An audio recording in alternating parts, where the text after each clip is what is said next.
It was destiny. It was meant to be. Destiny, the actual Destiny. Not the game Destiny. It was just meant to be. Oh, really? Just like happens to go across me like, oh, interesting. Click swallow. I know that happens a bunch. Okay, pretty cool. Yeah, let me get some stuff. I'm making some food right now. Actually, I finished making food. Now I'm just like making a coffee to go along with it because that's how I live. What about you? What do you eat? What? Yeah. Coffee's the best. Coffee and tea. Anything hot. I'm a fan of. Same. I like tea a lot. The only problem is that today's teas are very difficult, like to get the good ones. So, for instance, my primary issue with tea today is that it's in these little tea bags, which are often sprayed with some sort of plastic, so that the paper that contains the actual tea itself doesn't fall apart. And then if you like use that fucks up everything. So, it's like all the microplastics are going into your tea, and you're just making microplastics now. Yet another thing for us to all worry about. Yep. I like research. Where are these microplastics coming from? It's like, oh, there's a whole bunch. Get your boba tea and all that kind of shit. I never liked that in the first place, so it wasn't really a big loss for me. Are there micro metals? I don't know about the micro metals, actually. I don't know about that. I was more so focused on microplastics. Yes, they are. There are. Like copper. I would imagine if there's a microplastic, there's a micro metal. If you have copper pans, for example, they can actually leach into your food. Wild. Yeah. What? So why are there metal fragments inside of your food? No. That doesn't make sense. If you're cooking it with like a copper pan, it can leach into your food. Okay. Okay, no. I mean, like for the boba tea specifically, how are there? No, there wouldn't. Like how there? Be in the boba tea. Yeah, well, like you said, there's metal fragments in it. Oh. I highly doubt that unless there's been some sort of leakage from processing plants or something like that. I know for a fact that there are a few unwelcome things in something like your McDonald's chicken nuggets. Like somebody put that under a microscope once, and there's a whole bunch of weird shit there. I mean, it would make sense given the type of manufacturing processes that they have, as well as what the stuff is and where they get it from. So, horrible, man. Going back to tea and coffee, do you put anything in your tea or coffee, or you just go raw dog? Milk. Sometimes I raw dog, other times I milk. It depends. Like if I'm playing video games, I usually just have the espresso. So I drink espresso every time. So I just have like one shot. I put it there, and I sip a little bit, and then I drink a whole bunch of water at the same time. That way you can kind of even it out a little bit, and it doesn't hit your body all at once, and you just feel better because your body can just reject it once it's done processing it, because that's what it's trying to do, which is why you get dehydrated when you drink too much coffee. So it's just trying to get rid of the caffeine, so metabolism is working like overtime trying to do that. So if you have a lot of water, it helps you. It's the same thing when you want to drink a lot of alcohol. Like if you want to drink a lot of alcohol, I always did this when people wanted to take me out and if we drink a lot of alcohol, it's like, oh, hey, let's go drinking. I'm like, okay, cool. So I'd eat a lot and don't eat anything sweet and drink a lot of water, and I would be the most sober person there, even though like I had a few. Right on. That's good advice. Yeah, so I highly recommend. Make sure to eat something. Don't eat anything sweet. Like especially if you're like on a high if you do a high protein diet, you're like basically set. But you need to be really full, right? Because the alcohol can't hit your stomach all at once. Otherwise, it will instantly take you out. Like if you are drinking alcohol on an empty stomach, it's going to have more of an effect, an intoxicating effect, than if you drank it on a full stomach.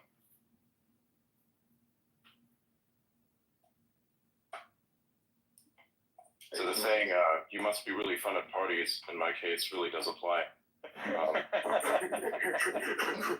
it. Because I'm the guy who remembers everything, and I'm like, you sit there afterwards, and everybody like forgets half of what they did. And I'm just looking at everyone like absolute sickos. It's funny as hell.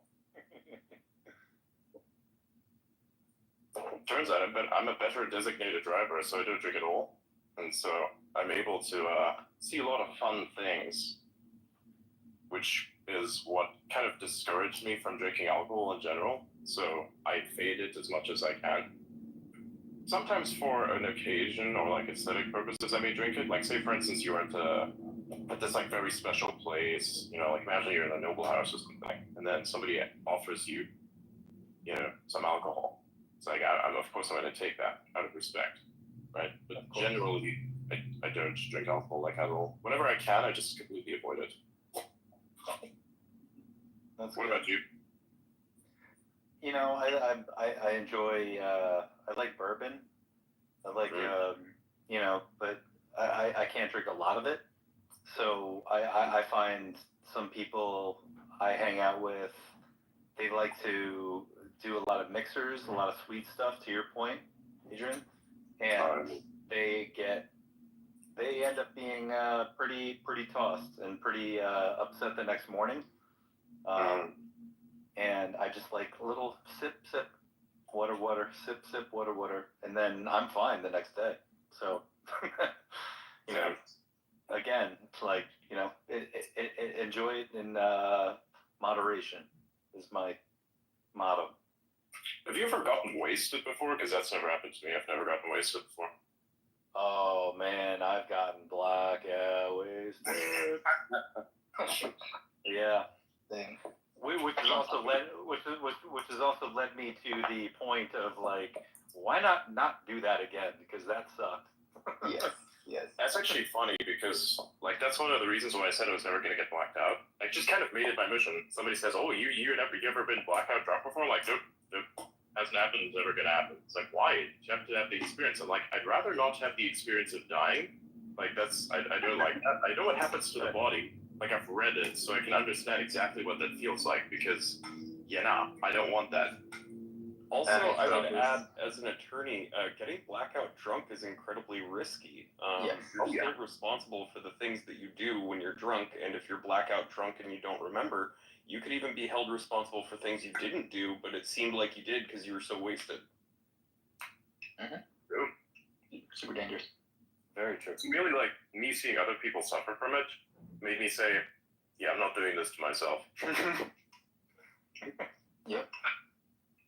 I'm good on that. I've seen it. I'm good on that. I do like a little bit of whiskey from time to time. Irish coffee or just like a Irish meal in the evening is nice. I like beer, but not often. A couple times a year. Yeah, I do drink some beer sometimes. Like when I was in Austin, they had like this dark beer. I didn't know that I really liked dark beers, but this guy recommended it to me. Hey, you ever had a dark beer before? I'm like, no. Yeah, drink this. I drink this. So you got like 2 cases. And one which I really took a liking to was a pecan porter, which is like really available there, like in Texas, as far as I'm aware. And I would like an entire case of it and drank it all in one night. Oh my god. I mean, it's great. I'm in the city, I'm sitting there, I'm in my own little apartment there, and I'm just chugging beers. It's kind of nice. Yeah, like some of the beers nowadays, like the big thing is like heavy, hazy IPAs, India Pale Ales that have an alcohol content that are ridiculously high. And you drink one, and then you go on to your second one, and all of a sudden you're floating in outer space. And yeah. I'm a classic, like I'm a Miller Lite guy. Maybe the lighter beers are more my flavor. I started trending toward like those craft IPAs when craft beers were all like the rage. But my God, they are just pumping these beers with so much alcohol. It's crazy.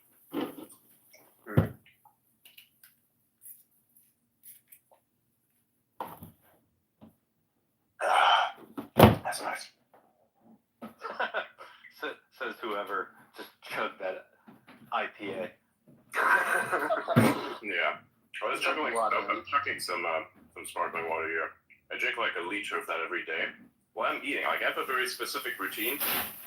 I like fry my steak, take the steak out, cut it up, put it in like a little bowl, then heat the pan up again, fry that off really, really quickly, put it back inside said bowl so it has like this nice flavor on the outside. The remaining fat that's in the pan, I just then throw a couple eggs in there so I can fleet it out properly. Take out the eggs, and then there's still a little bit of oil remains. Put a little bit of bread in there, heat that up because I have it frozen. So just use my pan as a heating device to do that. So that way, I get my cholesterol, I get my proteins, I get my fats, and I get my carbohydrates, and I get hydrated simultaneously. And I also drink some coffee while I'm doing this, with a little bit of milk in it, so I get like everything that I need, effectively. All in one sitting.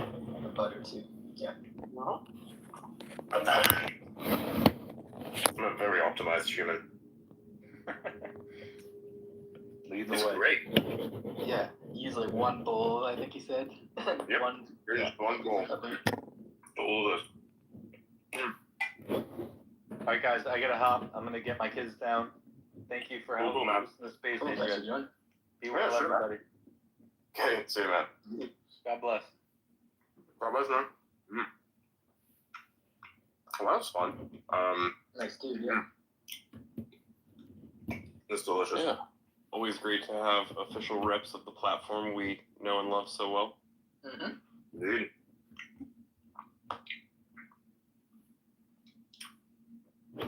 Did you see how today, during the confirmation hearings for RFK juniors,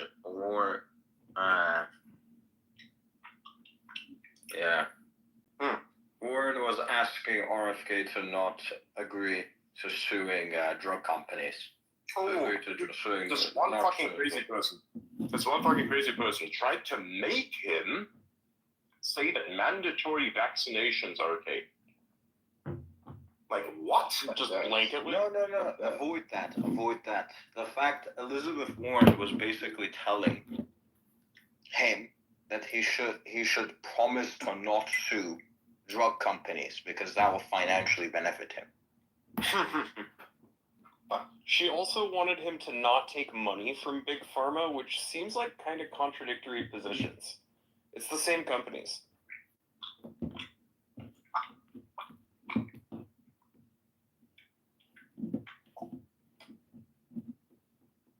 Good steak.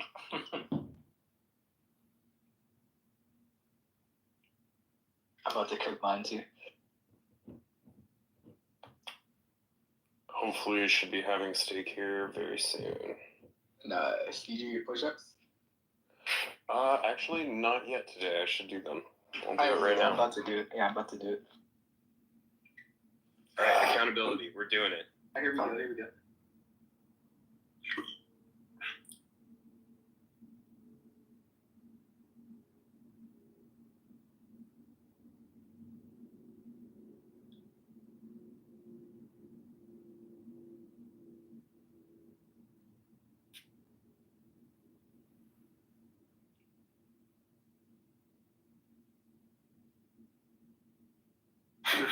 You know, it's funny.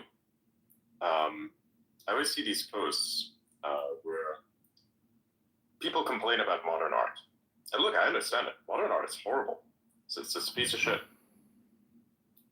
But Oh, Adrian Elliott's here. yeah, I know. I just let him up. So the one thing is, if you think that art is, fucked in its current state, why do people open up their own art gallery or own art event, really? Hell, fuck it. You could basically, for about a week or so, depending on what exactly the situation is, rent out a small warehouse, set up something, get a stage ready and whatnot, invite a bunch of people there, and then have a little function, have your paintings from artists that you actually like, take a bunch of videos of this shit, post it out there, and people will enjoy it. Rather, what people do is they spread the existing shit art and just complain about it without ever solving it. They're not solving the problem. They're just keeping it because nobody wants to do anything about it. They just want to complain. So that's really interesting. I find that very interesting. I myself am not an artist, So I can't really solve that problem. There are many people who are artists. Some people, you go to the very far left, they're con artists, but if you... What a biggie. Anyways, Elliot, what's up, dude? What's up? The sun is not up. It's getting dark over here. Nice. You still at the hacker? Yeah. Dude, my body hurts. I was doing some crazy workout stuff these past few days, and my arms and my traps hurt, dude. I gotta get down and do some push-ups here. Right. How's your Chinese spy? How's my what? How's your Chinese spy? Oh yeah, he's locked him up.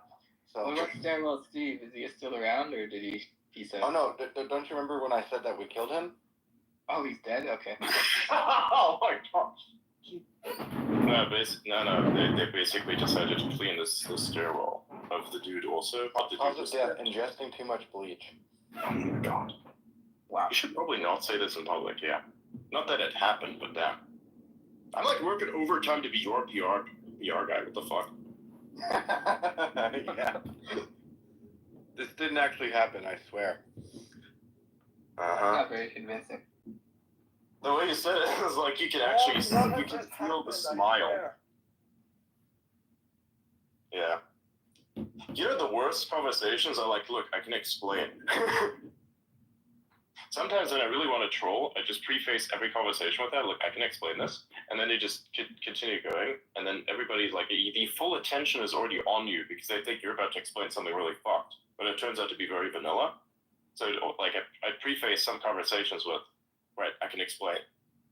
Just because it's programmed into people's heads that when somebody says that, some real fucked shit is about to be said. But in this case, nothing. It's just vanilla, right? We're starting off with Connor. What did you say, Oda? I'm looking for Sarah Connor.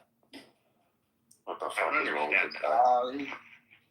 You have to. You're doing it wrong. You're doing it wrong. Who's doing what wrong? I'm looking for John Connor. I'm looking for Sarah Connor. Something like that. You have to like really have the voice for it. It's like deep on the inside. This guy is about to. You're about to. I am complaining about San Francisco. This guy is Austrian. He's Austrian, not German. I know the Austrians have a past in Germany. I understand. I understand. It's the same language. No, it's not. Austria is literally just better Germany. It definitely is not. Have you ever been to Austria? It's a sweet bit of history. Yes, I've been to Austria. When was the last time you've been to Austria? Let me think. 2015? 2015? That's when OpenAI started. Damn. That was a while back. 2015? Can you believe it that 2022 was like 8 years ago?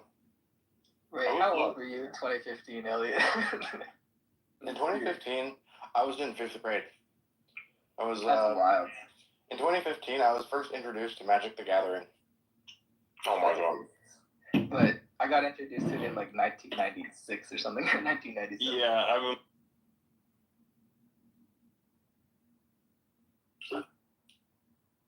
It is always kind of. We had like this. We had Oh, like my this mic club at the muted. school. We had like this magic club at the school back in my elementary school, and I kid you not, dude, I absolutely slayed in that school. What do you dispute about the fact that it's better Germany? I just didn't see it. How is it better? Because Germany is Germany. Alright. Austria is a semi-functional country. Yeah, but that's not an argument. You gotta give me something. You gotta give me something concrete. The concrete argument is that Germany is a shithole and Austria is not a shithole. okay, that's the claim, though. The claim needs warrants, so you need pieces of evidence to back up the assertion. The claim is Germany's a shithole. the source is me. I've been to both. Germany is way worse than Austria. Is that? Some point. I mean, the cities weren't. It's like when you start a player for the first time and it's like, choose your stats. What was Germany thinking when they did that? I don't know. I really don't know. Germany used to not be as bad. They just fucked themselves. No, what really happened is what German culture was got literally incinerated, and that was the result. There was one flaw that the Germans had that was exploited by the Austrians that then rose to power to then basically do what has been done, which then basically finished off the culture. It's funny because, well, it's not really funny, but it's interesting because, you have one misstep, and that fucked over an entire civilization, essentially. It's crazy. It is actually crazy. But that's what happened. And with incineration, I actually mean it because the Allies, I think back in the day, what they were utilizing was specifically types of bombs which cause massive amounts of fire. So just incendiaries. They'd use a lot of incendiaries. Hermes, you want to come up? Which led to say hello. I'm about to firestorms head out. happening in the I've got cities. this all That's why set it up got over here. destroyed. Record him the rest of the night. I'm headed to the Which is also why the Allies rebuilt casino because, for dinner. If you want to co-mod it, but also go in there and be like, why is this room on Clubhouse? And post the link in their so chat. When people say, oh wow, it was a great thing for them to do, I'm like, yeah, but they kind of clean up their own shit in a way. So Interesting. and what's really interesting is like after all of that, then you had this like political environment that was created because Russia, which then led to socialist Germany happening, which is like one of the worst periods of time for them, aside from of course the war. So like multiple generations didn't know what peace felt like because there was always one more fucked thing that was happening. You always come back, Springy. What's the There's deal? a really good movie about East and West Germany called The Lives of Others. Have you ever seen that one? Nah. I got my stories directly from the people who've lived it.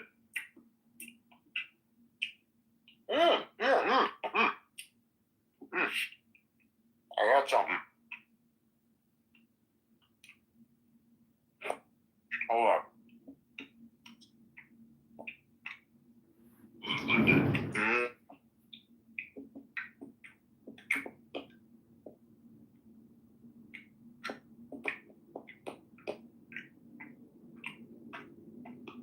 This. Actually, that's the wrong reply. Sorry. This fucking thing.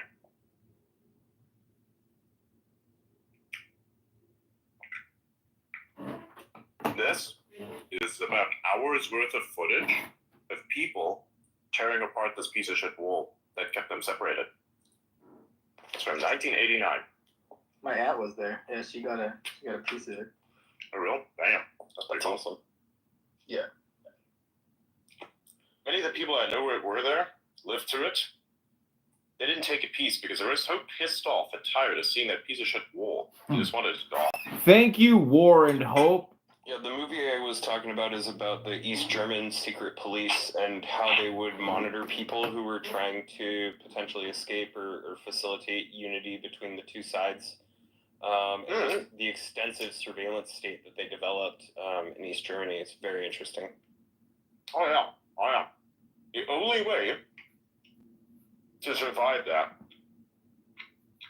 was, if you wanted to talk about something, was to go under a shower somewhere because of interference, or to go on like a lake and just chill there in the forest because it's hard to surveil people there. That's Yeah, what they do. areas where radio waves don't penetrate is a good idea. Mm-hmm. So that happened a lot. People who need to communicate with each other, they did that. It's very fascinating. You can also do like burn after reading notes, like you can write a note to somebody and instruct them to destroy it after they've taken in the contents. Mm-hmm. Windmill worms. We can still do this in the modern day, but we do this when we sex message. Gets rid of physiology consciousness. Like when we sext for proof of life? Ethical consciousness. Yep. For context, I established that as a meme. Yeah, Adrian sent us a meme, and it's like this guy, and his friend is leaving, and he's like, okay, dude, see you later, send me a dick pic when you get home. Yeah, sex, dude. And the friend is like, what the fuck? What are you talking about? Like an expanding sphere. It's like, just so I know you're alive. And he's like, why the fuck do you need a picture of that to make sure I'm alive? Can't I just send you like a picture of me with like my hands, doing like a weird pose? And he's like, no, AI now. AI can fake that now. You know what AI can't fake though? Your dick. That's definitely true. For the record, we do not send each other dick pics as proof of life. Just saying. But we kind of did establish it. It was definitely a joke. Thank you for explaining the context, Data.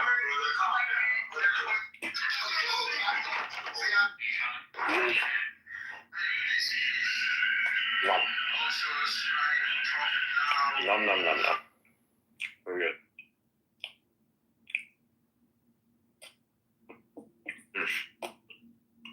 I love steak. It's so good. It's so right about. You're making me hungry. I'm just thinking about it right now. Fuck you, Adrian, for making me hungry. Yeah, I'm about to have steak. It's not a problem. Except it is for you. Because it's a skill issue, because you're fucking third. How like cities What you gotta do first is lift some 20s, Get some 20s in, dude. I still have steak every day.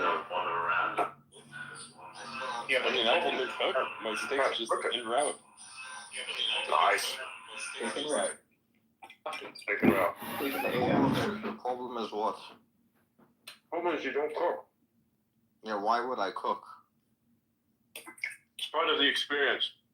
It's not part of the experience. I fucking hate cooking. The experience is the eating. The experience is the eating. I don't like eating. Eating is annoying. Cleaning up is annoying.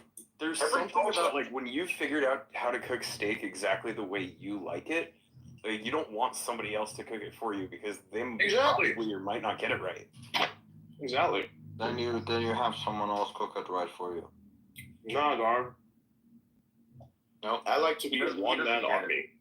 He doesn't get I like to be a one-man army. Wherever I am is where the magic happens. I can be at any place on the planet. If it has a pan, if it has a fucking stove, be it electric or gas, and if it has steaks, butter, I'm game. A man, a pan, and a plan. Oh. There's the name for your cooking show. I'll take royalties for each episode. Fantastic. Nice.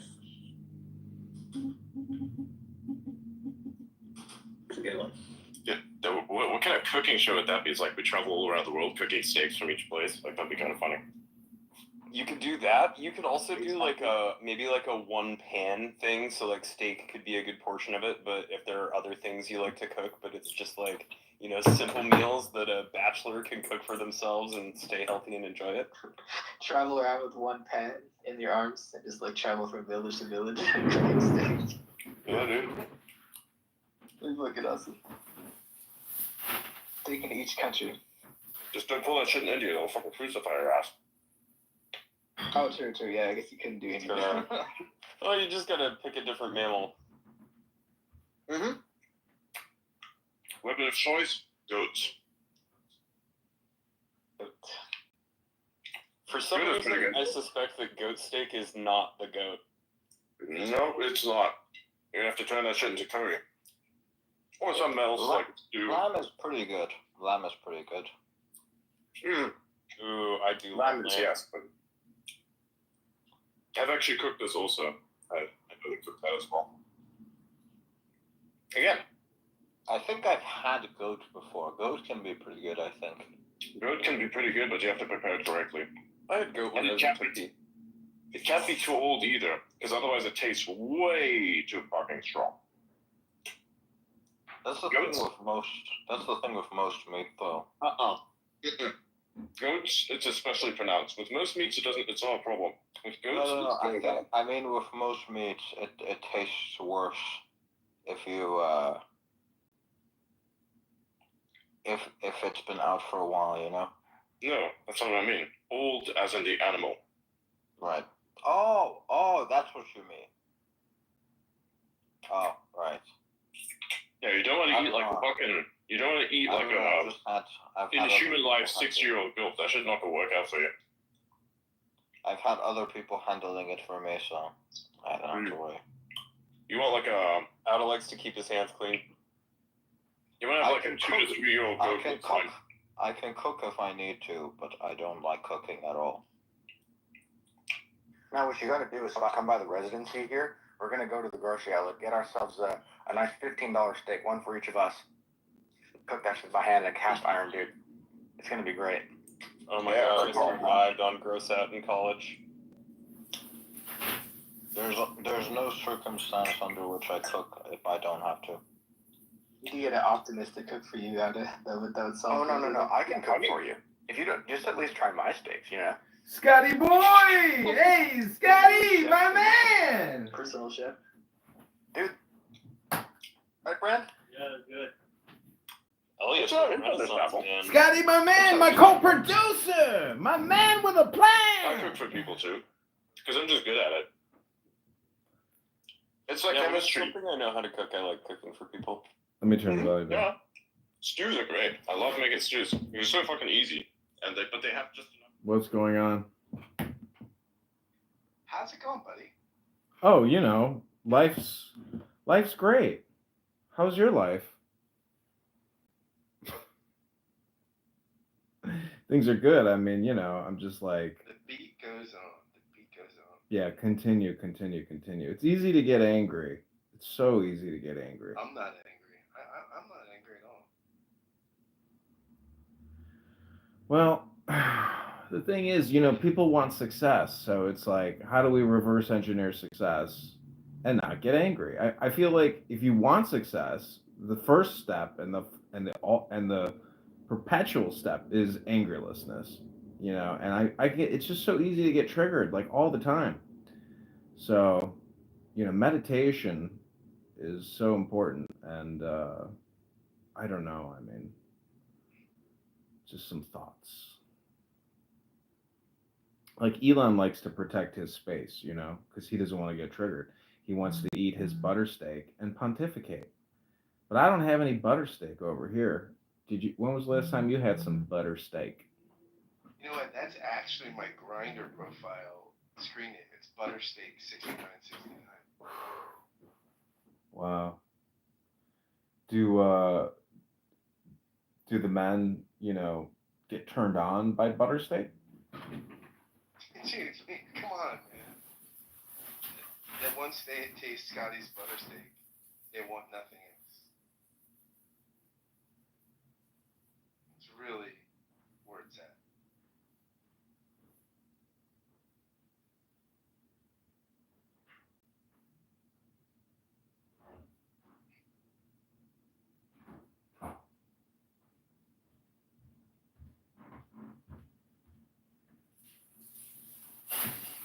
So, what are you doing the rest of the night? Getting my Buttersteaks on. Why don't we do the reading room? I created a house called Reading Books to Each Other. Why don't you serenade me with like a poem every day, and I'll serenade you with a positive neurolinguistic programming poem.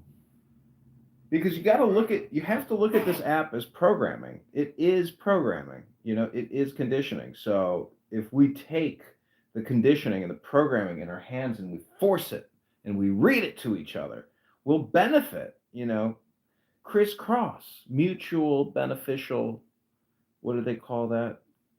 Not synthesis, basically.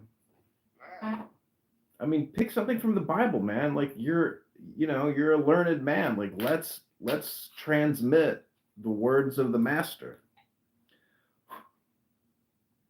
Just publishing podcasts. There we go. Publish, man. Now it's out in the world, buddy. It's out in the world. Why don't you have me on your podcast and we'll call it Christian Mysticism, um, an exploration of the writings and teachings of Alan Watts. I bet you it'll be the biggest podcast you ever had because Alan Watts is so popular. The beat goes on. And I'll read. I have many Alan Watts books. I have first editions. So I'll read from the Joyous Cosmology. I'll read from his Zen books. And then we'll talk. And then I have this R.H. Blythe book. Actually, let me read you a sample from R.H. Blythe with regards to Christianity because the Japanese Zen philosophy is so close to Christianity. And they say that when you mix the two together, it becomes far more potent because you kind of realize it's like a, I don't know, Holy Spirit realization philosophy technique. Like, when was the last time you felt the presence of the Holy Spirit? Not on your taint, but in your heart.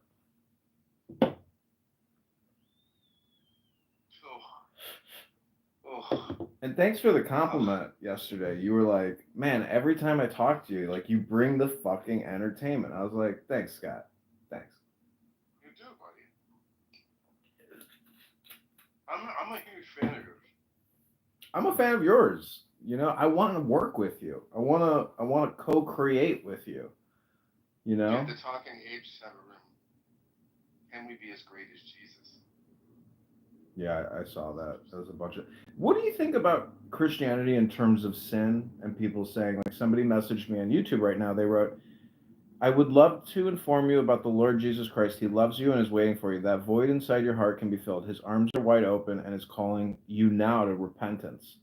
So, how do you feel about the overimportance of sin and repentance, but primarily sin, and how Christians are always harping about sin, and you know, you have to be like, it's a big talking point, but to me, the sin talking point is not the enlightenment component of the wisdom of Jesus. So, how do you address sin, you know, in terms of your analysis?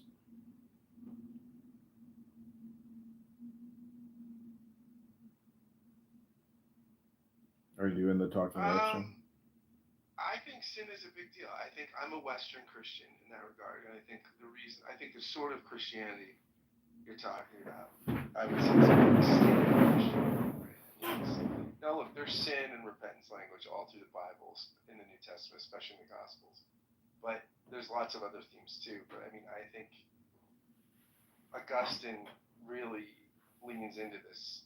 Well, he creates the doctrine of sin. It's not really in the New Testament. That doctrine is not really in the New Testament. It's not against the New Testament. It's just there's no doctrine of it, right? It's sort of interpretation. I think that the Western Christian tradition is so shaped by Augustine. And yeah, I mean, but I'm shaped by that tradition too. I think sin is fundamentally a problem. So I don't look at Christianity as self-improvement. I look at it's reconciliation and redemption, not self-improvement. So sin is important, but it deals with ethics and morality. So I'm just saying, sin, sin, is a special word in itself. You know, if we were just to analyze the word itself, what's the etymology, etc. But the Greek word is amartia. Amartia. Okay, so I want to. The literal translation would be something probably like missing the mark. Yeah. So it's yeah. So I don't have a problem with that Western sort of, and I'm sort of a, you know, I read my Augustine through Luther, and so that's just kind of. But don't you think we're the ultimate hypocrites? You know, if, like, did you listen to the Democrat senators grill Kennedy today? Are they just not full of sin and piss and vinegar and just, you know, harping voices? Senator Kennedy, I reserve it. It is the worst example, and it makes me so. I was so angry today listening to Warren and Sanders and the Rhode Island senator, and they're just so co-opted. You can tell that they're just insincere people. Really, I feel like dangerous, evil people. And when you see that that is who is in charge, I mean, in charge, not per se. It's like, how do you view the distribution of power? Because it's like Trump in many ways is like our Caesar for 4 years. But then you have all these senators that conspire against him, and you have the mainstream media that puts out just blatantly obvious contrarian messaging. So, is that not sinful? I mean, is that not antichrist? I think lying is sin. Yeah. I was talking to Zach Root on here, and he was like, "Yeah, dude." These people just talk to create the clip so they can post it to YouTube, to post it to the 5,000 channels that are going to rebroadcast. They're ranting, and they know that. AOC is the perfect example of somebody who is just like a ranter, and I've like recorded her live streams, and it's just wild. The things she says, the way she acts. She's like a cute little baby girl. I think she's really hot. It's so hard to hate her because she's so pretty. But okay, so I wanted to share with you this book, just a brief passage. It's by R.H. Blythe. It's called Zen and Zen Classics. And I just want to read to you the relationship with Christianity in terms of Zen Japanese Buddhism. This is what Alan Watts was big into, and he always referenced this writer, R.H. Blythe, so that's why I bought it.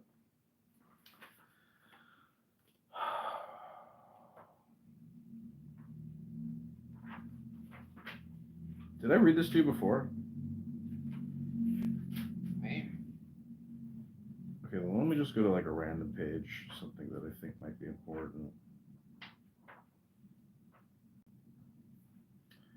Okay, it says, I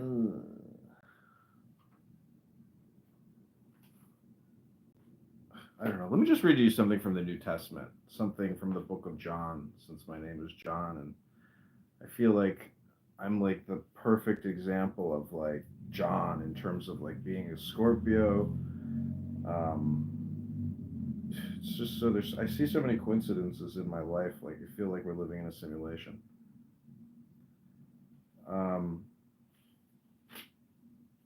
Okay, this is John 1, 1 John 1, chapter 1, verse 8. Do not have the indwelling sin within our nature. This was what the Gnostic heresy taught. The apostle was inculcating the believers against this false teaching. This section, 1, chapter 7 through 2, chapter 2, verse 2, deals with the believers sinning. Oh, I'm sorry, I'm reading commentary. Huh. Yeah, I could tell. The whole thing is commentary. It's crazy. There's like one-fifth of the page dedicated to the text. Okay, little children, guard yourselves from idols. Holy shit, this is terrible. We know that everyone who is begotten of God does not sin, but he who has been begotten of God keeps himself, and the evil one does not touch him. We know that we are of God, and the whole world lies in the evil one. And we know that the Son of God has come and has given us an understanding that we might know him who is true, and we are in him who is true, in his Son, Jesus Christ. This is the true God and eternal life. Little children, guard yourselves from idols. So how do you view demons and angels? Because in many respects, I'm really agnostic towards like the court of God with regards to devil, to archangels, to Metatron. Like, what's your opinion on all the angelic and angelic stuff in the Bible? Yeah, I mean, it's interesting.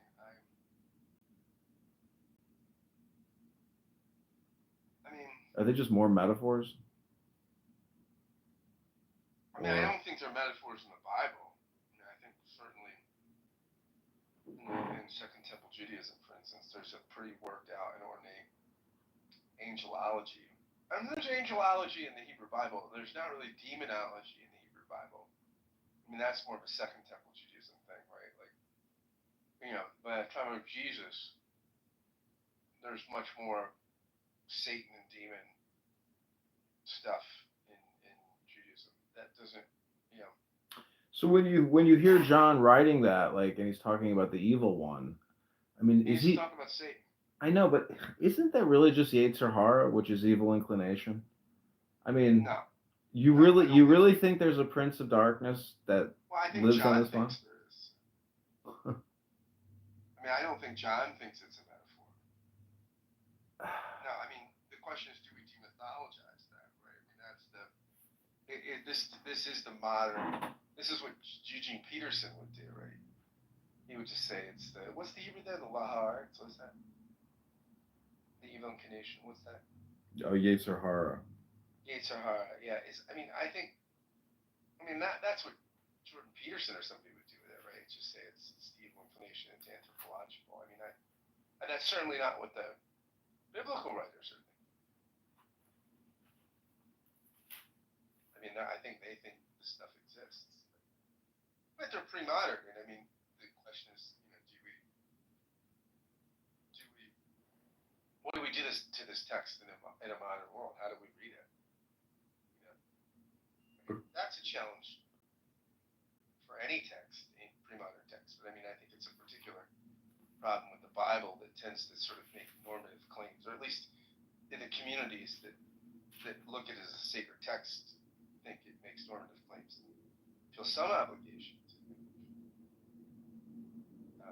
subscribe to them or let them be guiding lights for their metaphysical minds and stuff like that.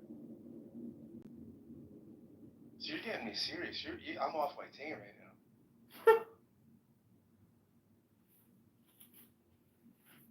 Man, we gotta get Jane in here again. Dude, the embassy has been pretty raucous lately. Ben's taking a lot of shots, dude. The inmates are not happy. The Nurse Ratchet is having. I was in this all-black room, and Ben Mendelsohn comes in after he ended a very emotionally, abrasive room recently, after all this. And so he goes into this room of all these black people that are bitching and moaning about Trump, and he says, I'm the Jewish guy. I'm Jewish. I'm the Jewish guy. I'm the Jewish, and That's awesome. And I was like, what the fuck? I was like, why does he feel like he has to identify himself to like fill a category of, anti-Trump, to like announce himself? Like that's his credibility statement, getting on the stage and announcing I'm the Jewish guy, who hates Trump. What? People are weird, man. I don't know what to tell you. Like, I don't have a wife or kids, but I don't know what it's like to just meet weird people all the time. It really doesn't have anything to do with anything. I just thought it was like such a weird thing to come into a room and announce. And that's all he said.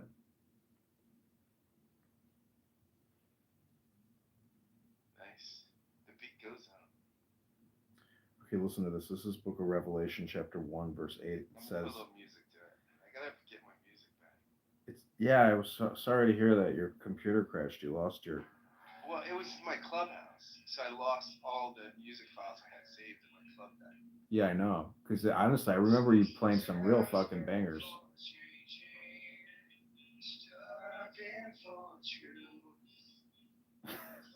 How old are you, Scott?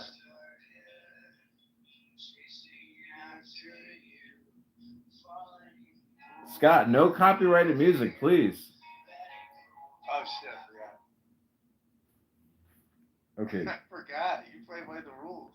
Okay, listen to this. It says, I am the Alpha and the Omega, says the Lord God, he who is and who was and who is coming, the Almighty.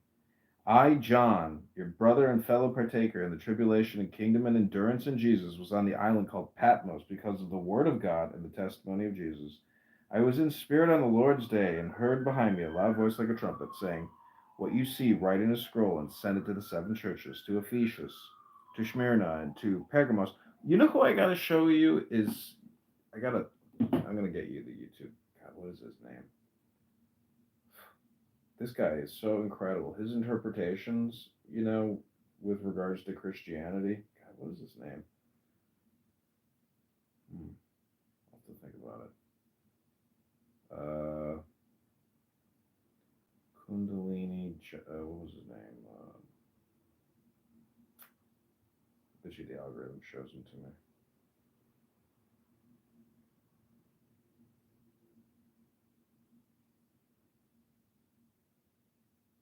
Well, next time I talk to you, I'll try to send it to you. But this guy's YouTube channel is incredible. It's basically a podcast that he recorded in the 90s, and he had a church, and he has like 1,000 videos or 1,000 sermons, and he goes into all the ancient mystery religions and philosophies, and it's all about meditation at the end, and contemplation is what Alan Watts calls meditation. And I mean, what do you think about like meditation in terms of like the brain science? I think it's super useful. I think it's amazingly useful. I think it defrags the hard drive, man. I think it's key. I think it's a great thing for human beings. But the metaphor is that when you meditate, you go up. So it's like below is above, above is below, meaning that if you want to connect with the divine, you can do it through meditation. But in terms of like priorities or achieving goals, when you read Aleister Crowley, talks constantly about the will with a capital W. So that would be like the Holy Spirit or the will of God. And so they have techniques and methods to understand your will and to really prioritize and not waste your time. And I don't know, I find the writings of Aleister Crowley to be like the smartest and most universal of all the, I guess, philosophies. But it's called Thelema. And, the whole thing is about, it's like Crowley is such a troll. And I think even all his negative publicity about him being the great Satan and the most evil man in the world, like that's all to sell books. It's all dopamine in the publishing industry. So, you're in publishing, like you're publishing your podcast, but you're not really probably juicing the dopamine because your content isn't controversial. But if you have controversial content, it's also like activating your audience, and your audience may not like it. So many people who create content are super scared to put out, maybe, content that your audience is not meant for. But anyways,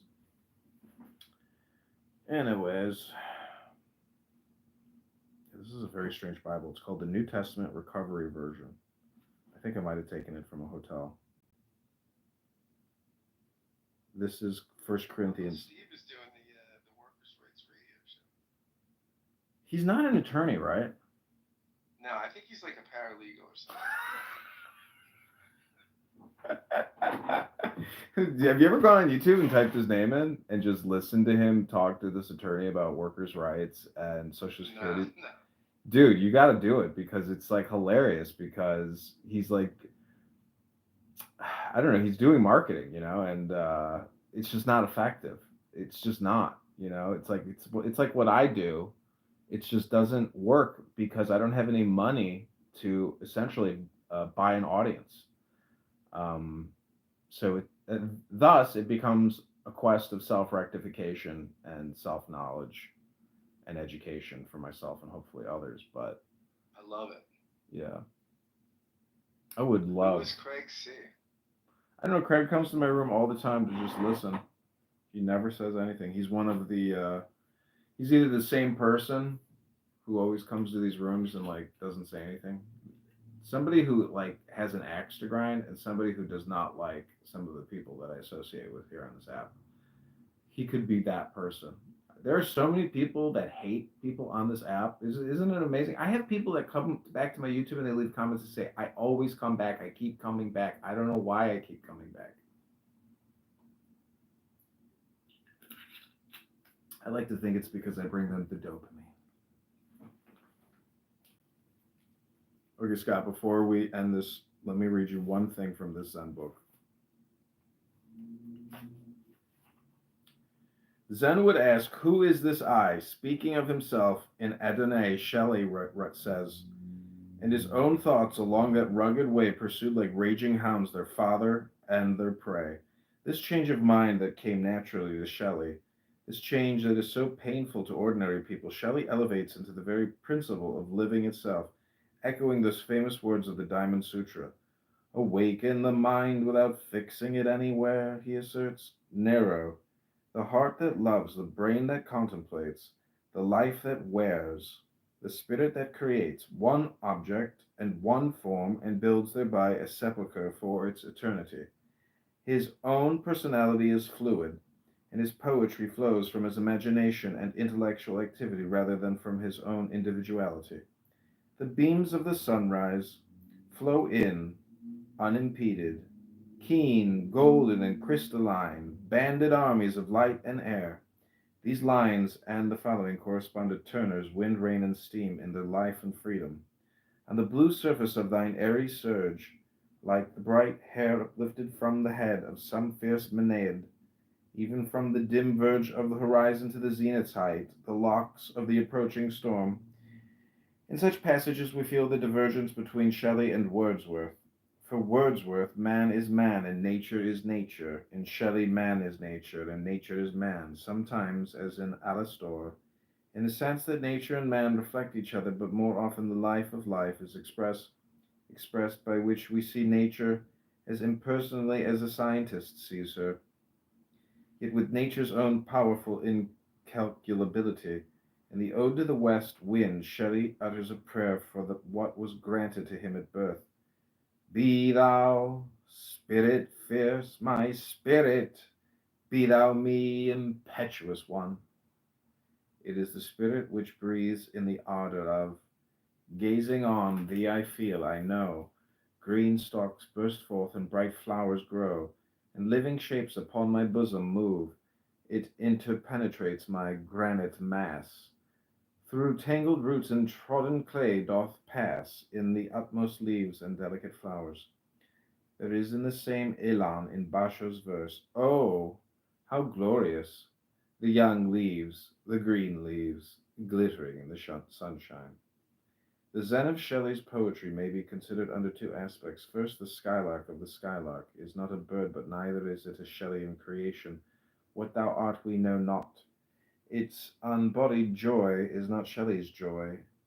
If it is neither the actual everyday skylark nor Shelley's skylark, what is it? Wordsworth humanizes it.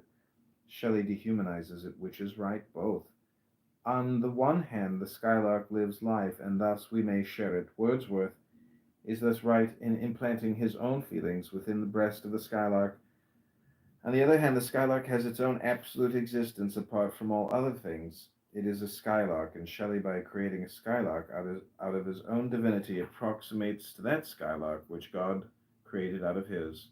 As Eckhart says, Darum nimmt auch der Mensch, der ungescheiden ist von allen Dingen, die Gottheit da, wo Gott die Gottheit selber nimmt. Second, in spite of, or it may be because of his love of the infinite, of the indefinite, the individual creations of Shelley, for example, the cloud, the moon, and the earth is Prometheus unbound, Arethusa, and so on, are not mere waves of a great sea of being. Emerson's ever blessed one, Thomas Aquinas's God, the Creator, merge all separate existences into an absolute. But in Shelley, each has a separate, self-sufficient existence quite beyond the reach of either pantheism or mysticism. They have indeed the life of Zen, being neither in the absolute nor in the relative. This is how he addresses them. Ye elemental genii, who have homes from man's high mind even to the central stone of sullen lead, from heaven's star-fretted domes to the dull weeds some worm battens on. Chinese Zen perhaps arose from, it was probably inspired and certainly paralleled by the Taoism. The transcendentalism of Zhuangzi and Lao Tzu, which ultimately produced elemental genii, but the 8th century Zen masters of China felt rightly enough that mysticism was as much a danger to the good life as Buddhist theology, and they emphasized the practice of Zen in daily life as against supernaturalism as well as philosophizing and verbal explanation. Yet without abstraction and generalities, principles and dogmas, impossible ideals and ambitions, without, that is to say, the chance and the ability to reject these things, a man is not truly human. Sell all thou hast is the command, and this applies to thought and judgment, idealization and the perception of truth and goodness and beauty. Only a rich man can become truly poor. Only an adult can be as a little child. There are no children in the kingdom of heaven. The Zen of Shelley consists not in his giving up the abstract and taking over the concrete, not in coming down to earth and absorbing himself into the particular man or woman or tree or stone, but in making the impersonal still more impersonal, putting yet more life into apparently lifeless things. Zen is to stand still while moving, to move while standing still, but there has always been too much emphasis on the standing still, the sitting still. Shelley rectifies the balance by moving at all costs, too often at the cost of balance and steadiness. But after all, of the two, movement is better than no movement. That is why God created the world. At least he has no better excuse to give. What is especial about Shelley's Zen is, of course, what is peculiar to Shelley himself, that in spite of his V-neck, there is nothing feminine in him. He is like Thoreau, a man in his love of truth, transcendentalism, and desire to reform the world. Thus Shelley's Zen is masculine, occidental. Chinese Zen was, and Japanese Zen also, for all its Bushido woman-like Zen, it is unintellectually practicality, conservatism, superstition, unteachability, self-satisfaction, love of ritual and fancy costumes, and except in very special cases, no sense of humor. Shelley's Zen is the future Zen of the West, which will lack, as Shelley's did, the earthiness, the blindness, the may thy will be doneness, the finality, the tranquility of the Zen of the East. That's called Naught May Endure But Mutability. Zen and Shelley. Zen and Shelley. I didn't read to you the first 2 pages of that chapter, but it's really interesting. It's by R.H. Blythe, and I think he died in a Japanese concentration camp.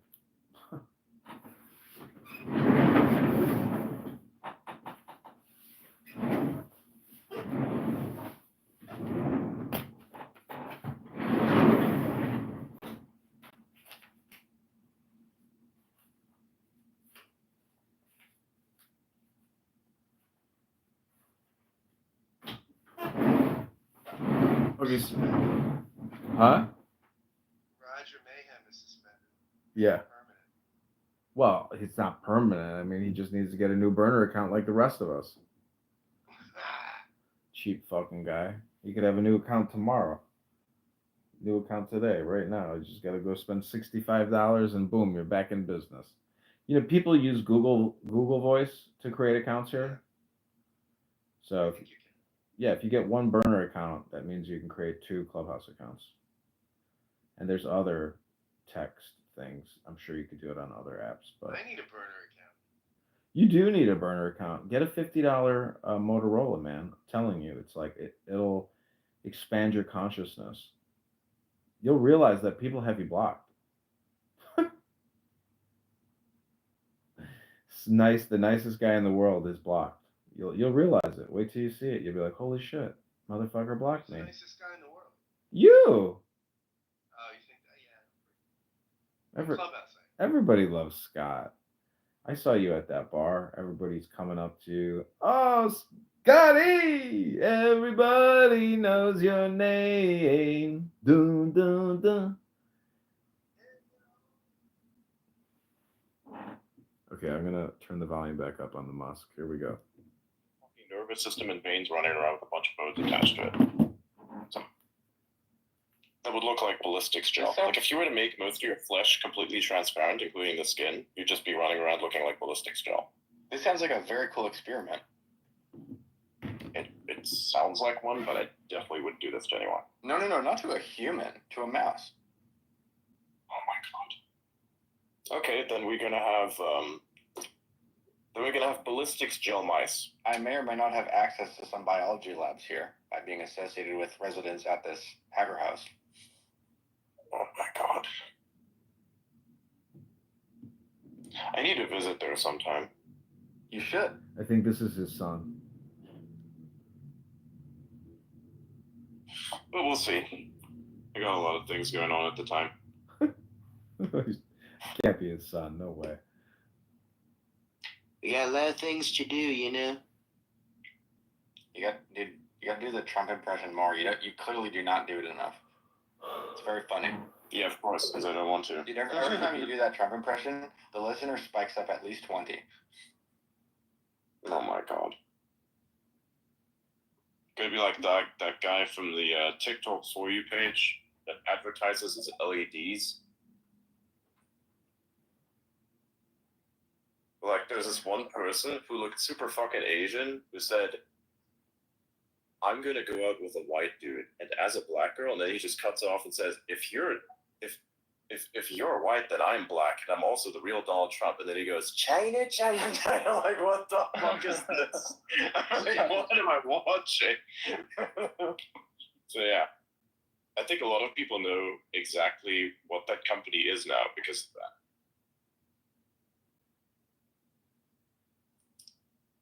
Oh my god. What's he inferring, Scott? Okay, I think it's about dinner time. I'm gonna drop off. I'll be back later. All right. There's a lot of passive aggressive statements by Elon when Do you people, guys want to go on an adventure to the grocery outlet? when people leave him. He's like, "Oh, Wait, what? okay, well, You gonna stream it? I'm not going to stream it because I don't have that much data, but I might stay on this and just kind of talk to y'all and look like a crazy person in the store. Yeah, be like our on-the-spot reporter from the store. On the spot.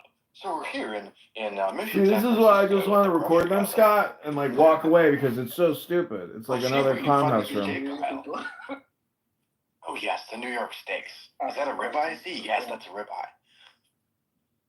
Interview the shoppers. You're like, what are you purchasing? What are you purchasing today? What brings you to the grocery Why outlet? not steak? Yeah. Apples and oranges, or steaks? Have you heard of steak? Yeah, I mean, we could. It's expensive though. Lucy Ricardo. Because, Hey, you receipt Lucy, the I'm cab. home. It's ridiculous. Plus, there's like a conversion fee when you have to charge. When I have to like charge my my bank or my credit card at home, it has to do the conversion, which that is like what 4% or something, 3-4%. I think it's like 3.75, and then. Why don't you just get a bunch of USD? Put it Oh, in the bank because account? I'm Yeah. lazy. Okay.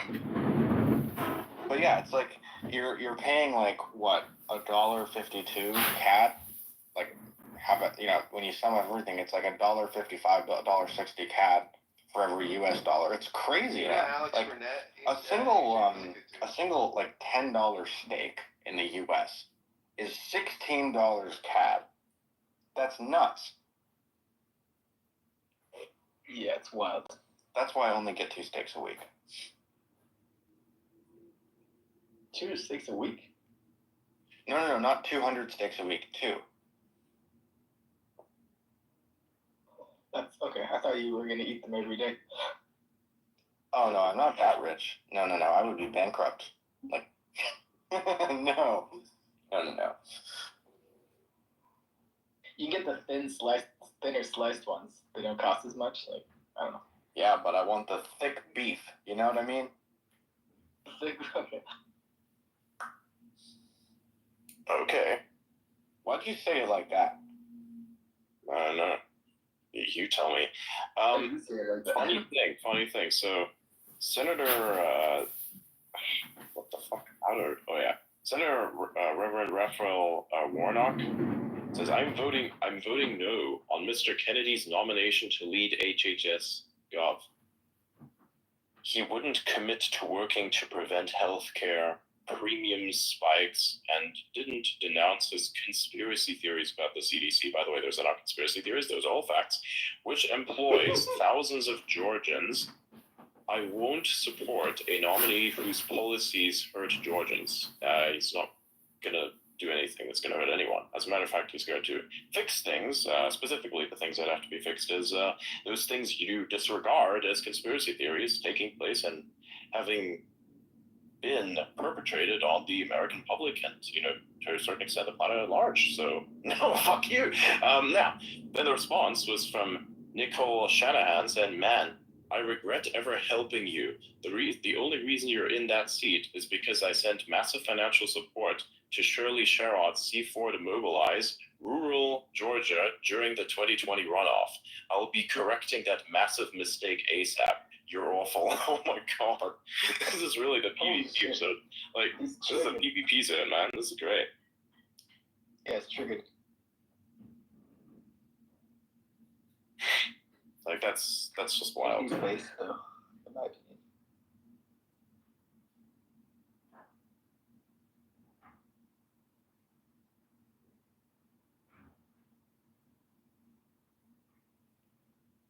But it is quite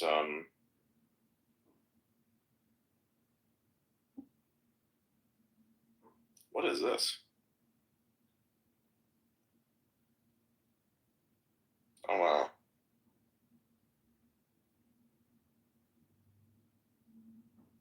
This looks cool. Welcome back, Oda.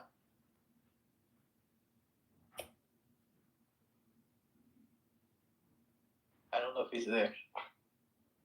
I can hear you, yeah. Okay. Welcome. Did you cook your steak? I don't cook, no. No, here's the thing. Ouda doesn't cook, he gets cooked for. Fuck all. Roasted.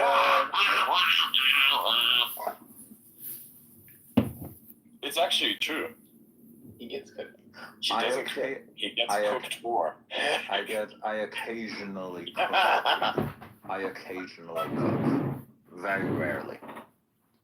I cook all the time in more ways than just cooking food. Oh, I cook people. I cook. It's not wrong to say it like that. I cook conceptually. Absolute sack of shit. Hey, I'm right. Alright, fine, let me pull out some fucking butter. Let's go. some butter. Oh man. Eat it, yeah. Wait, have you ever tried deep fried butter on a stick before? I heard that's delicious.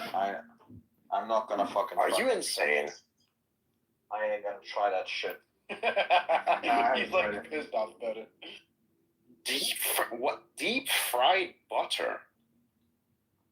Click, You try that? click the link above, click the YouTube link, and subscribe to my YouTube channel to watch Elon Musk every night, 7 to midnight. High on ketamine, eating steak butter, doing diamond push-ups. How about I deep fry your mom?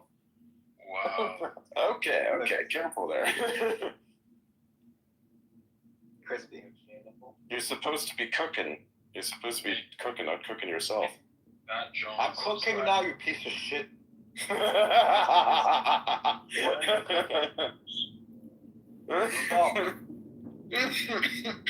Also, Elon Musk has tuberculosis. Yes, I am.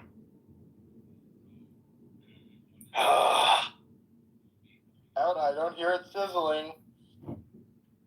Yeah, because I haven't put it on yet. I've just put on butter. Chop, chop. Shut the fuck up. This is funny.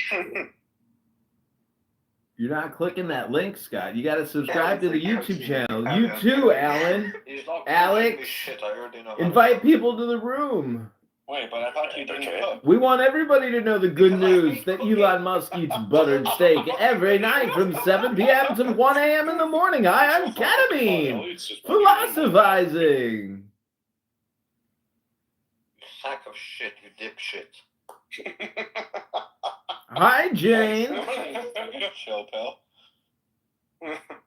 Welcome to the Elon Musk Buttersteak Dinner, where everybody eats buttered steak and does push-ups. Sanders, an ignorant slut.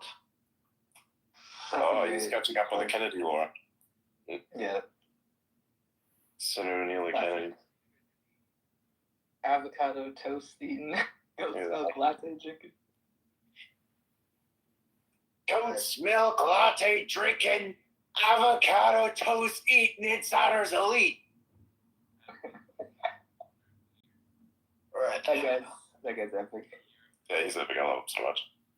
Also, take the room to this clubhouse, go to the X room, Fuck post you, it in the chat, and say, hey, is this room live on Clubhouse right now? Is Adrian Dittman also on Clubhouse? Into this. He's just rubbing it in. It's bro love. It's bro love.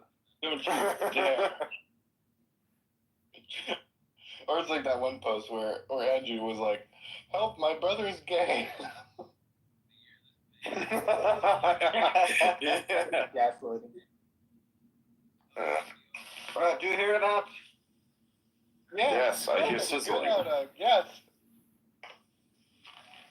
I want to see pictures of that steak because I don't trust you. Fuck off. No, I want to see pictures of that steak. You don't have to post it, but I want to see pictures of that steak in my DMs.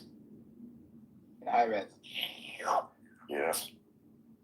Specifically, I want to know the redness of it. Like, I want to see what the meat looks Keep like. in mind,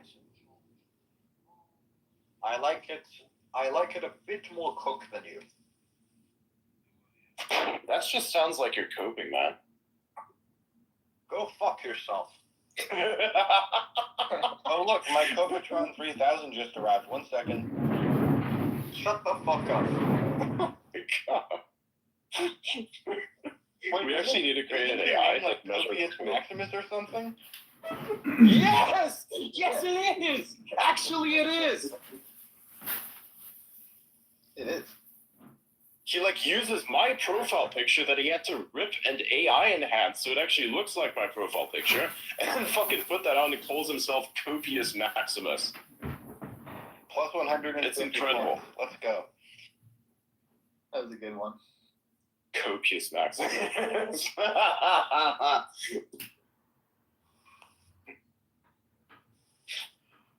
So what do you mean you like it more cooked? I like it medium rare to rare. Medium rare to medium. The medium. Yeah. Sometimes I go Okay. medium. Yeah. Look, if it doesn't look gray on the inside, everything's nice. If it looks gray on the inside, you fucked it up. Yeah, that's bad. There's no such thing as well done. There is cooked. Yeah, well done as fuck. Well done. Yeah, there's no such thing as well done. That's just a lie people have invented for themselves to like deal with shitty meat or shitty cooking. It's one of the two. But now that we have good meat in this world because we have such amazing industry, you know, thanks to the fucking vegans, we have this amazing ability to have amazing meat, and anything else is cope. Is that a fucking water leak? Uh-oh. Better fix that. Yeah, bro. Otherwise, we're gonna have like a Noah's Ark down here floating out. You're gonna have to float out with a fucking canoe, bro. Imagine if you could have Optimus just fix that for you. It's like, hey, Optimus, fix this leak. No way. Goes through the process of understanding what the leak is. Stands in the doorway, looks up. And then you realize that you accidentally trained your Optimus on an Auta, on Auda's personality, and then it calls you a sack of shit. Yes. So Your somehow, Optimus for no reason, you the sack of shit. fucking air conditioner is leaking. Okay, that's cool. It's not really leaking. It's just that the water, which is supposed to be transported out, is not being transported out. So it's okay. I once went to a hotel. Not really a hotel. It's more so a motel. Bought a room. Went in there. Very weird looking place. I'll tell you that much. You know, didn't look like what it was like on the photos. I realized that those walls that were in the picture, well, in the picture they looked fine, but when I arrived there, there's handprints all over them, right next to the bed, so you can imagine what was happening there. The air conditioner was a real special one, because as soon as you turn that thing on, it literally turned into a fucking waterfall. It's funny as shit. Oh, wow. Turned it on, all of a sudden, the water came out, the condensated water. I was like, this is funny, actually. Like, I was so pissed because I spent money on this shit, but it was great because I wanted to visit someone. And it's funny, I actually ended up sleeping over at their place, but there were other people there. So I didn't cancel it because I had a plan in my brain, and it actually worked out. Because I used that place in order to fuck the person that I visited. Everybody has a mission in mind, and so do I. My plans are measured in centuries. I could have just stayed over at their place, but I just wanted to kind of trick myself into actually staying there, which is great. And then at the same time, perform. Yeah. Okay, I don't know who he's talking about fucking, but he didn't say it was a woman. Okay, I'm gonna read to you something, Scott. It's called The Lion of the Thicket. The idea of Napoleon reincarnating to impersonate Antichrist seems foolish on the face of it. But when one traces the notion and interprets it by the light of occultism, there is nothing absurd in it. Napoleon means, in Greek, the lion of the thicket. The thicket lion, or forest lion, the destroyer of the Gentile, is called a lion that comes up from the thicket. The lion has come up from the thicket. The destroyer of the Gentiles is on his way. Making a literal translation of these words, exercising a certain liberty, we find the name of Napoleon ready-made, the lion that comes up from the thicket. Nebuchadnezzar was the lion of the thicket. He was therefore Napoleon. The Emperor Titus was Napoleon. The Goths were Napoleon. Any new power that will subvert the present order of things is a Napoleon. Napoleon's name was curiously expressive of the prophetic image of the destroyer of the Gentiles, but he has not yet done the work. Therefore another thicket lion must appear. Mussolini is a poor specimen of a lion. A goose is reported to have saved Rome, and a goose will help to ruin it. Hitler is Napoleonic, definitely Antichrist. He seeks to act holy, but not holy. There is nothing sent out from the celestial broadcasting station of the Beast 666, but what is lovely. The Beast teaches that it is not against reason to be passionate, but the lion or wavelength from the thicket, i.e. jungle, is passionate without reason. Still, without a manifestation of tyranny, we could not register the attributes of mercy in this world anyhow. Light admits not of corruption. It is not infected, though it functions where all is filthy. Understand this, and you will appreciate the teaching of the Master Therion. Remember, the Holy Spirit often acts as a roaring lion, or as the old serpent, instead of an angel of light. We must take things as they really are. The twins of Set Isis, harlot and beast, are still busy with that sodomitic and incestuous lust, which is the traditional formula for producing demigods. Consider the case of Mary and the dove, Leda and the swan. Aleph the fool ever impregnates the woman according to the dictate of Yod, the angel of the Lord. His sister has seduced her brother, Beast, shaming the son with her sin. She has mastered the lion and enchanted the serpent. Nature is outraged by magic. Man is bestialized and woman defiled. The conjunction produces a monster. It affirms aggression of types instead of a man-god conceived of the spirit of God by a virgin in innocence. We are asked to adore the bastard of a whore and a brute, begotten in shamefullest sin, born in most blasphemous bliss. As we made clear in the AA publication, Class D, dealing with the ritual of the mark of the beast, this is indeed the formula of our magic.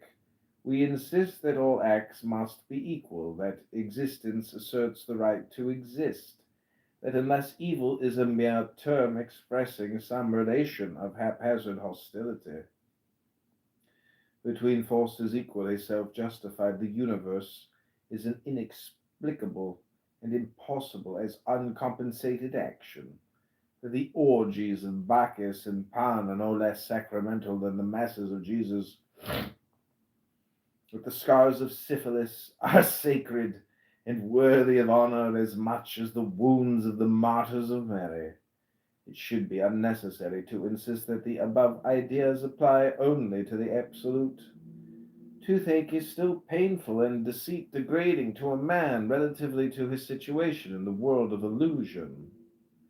He is doing his will by avoiding them, but the existence of evil is fatal to philosophy so long as it is supposed to be independent of conditions. It is because space is dark that we see the sun. We cannot see the stars in daylight. Mercy shines in the midst of guilt and its consequences. Had there been no law, there had been no transgression, no justice, no mercy. Good would be unintelligible as a word without evil to contrast with it. Evil is eternal, but not necessarily dominant.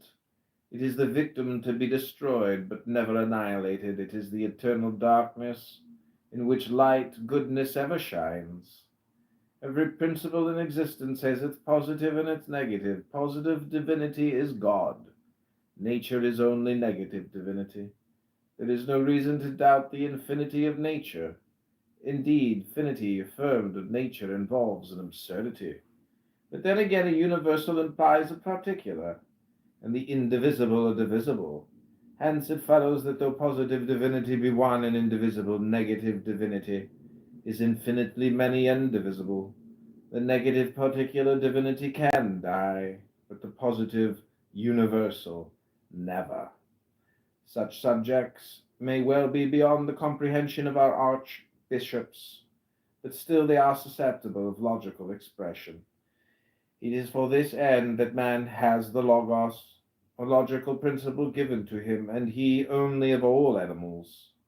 If there were no fools, how could one tell whether a man was wise or not? And if wise men were very common, like pebbles, and fools, like diamonds, were very rare, then fools would be more valuable than they ought to be. Male philosophy is a dry solid. Female philosophy is a liquid. These two, like the pill and the draught of the chemist, or the flour and the water and yeast of the baker, or the copper and zinc and water of the galvanist, are indispensable for compounding the true elixir of life. Somehow go over the border. Dude, wait, this is actually a business idea. What if we got like those airplane drones that just work purely on solar panels, and we just got them to fly, like I throw it in the air, just like chuck it off the ground or off of a rail gun, and it just goes and flies and drops the steak on top of your house. Dude, that would be so good. The steak might get a little beaten up, but that's okay. As long as it lands on target, right? Yeah. Not in your gutter or something.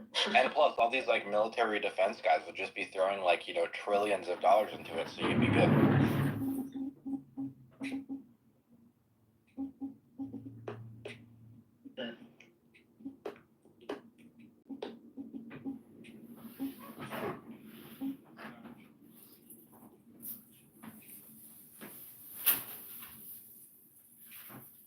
What the hell is this?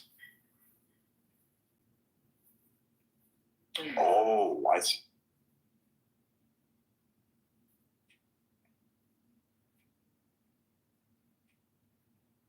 How's the steak? That's good. Self-congratulatory motherfucker. Look, if you're gonna... I just cut you for no reason. Here's my viewpoint. Here's my viewpoint. You should know how to do everything you need to live. You should know how to clean. You should know how to wash dishes. You should know how to cook. You should know how to do everything you need to live. But unless I'm absolutely forced to, I'm not going to do any of those.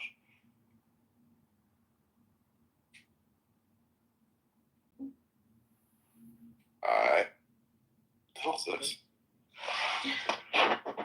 Tesla had a $600 million profit on their Bitcoin holdings, apparently, and they didn't sell any of their 9,720 Bitcoin in Q4. I thought that was kind of interesting. Oh yeah, it was a really good one. Yeah.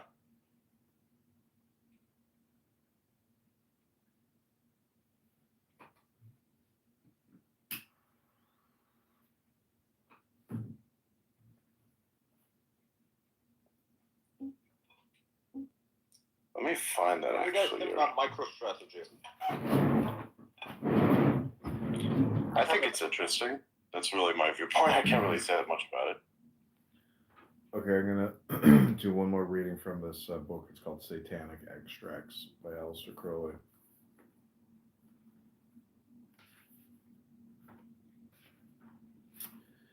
Satanic Extracts. I, the beast, 666, am called to show this worship, and descended forth into the world by my woman called the Scarlet Woman, who is any woman that receives and transmits my solar word.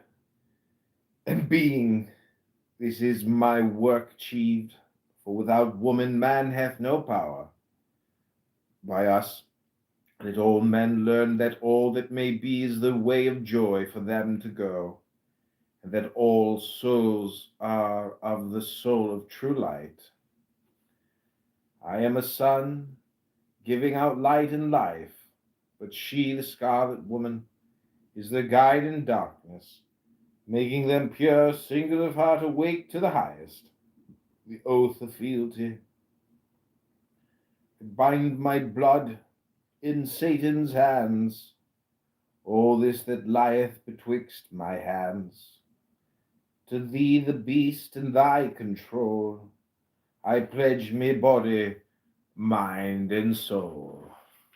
Pledge!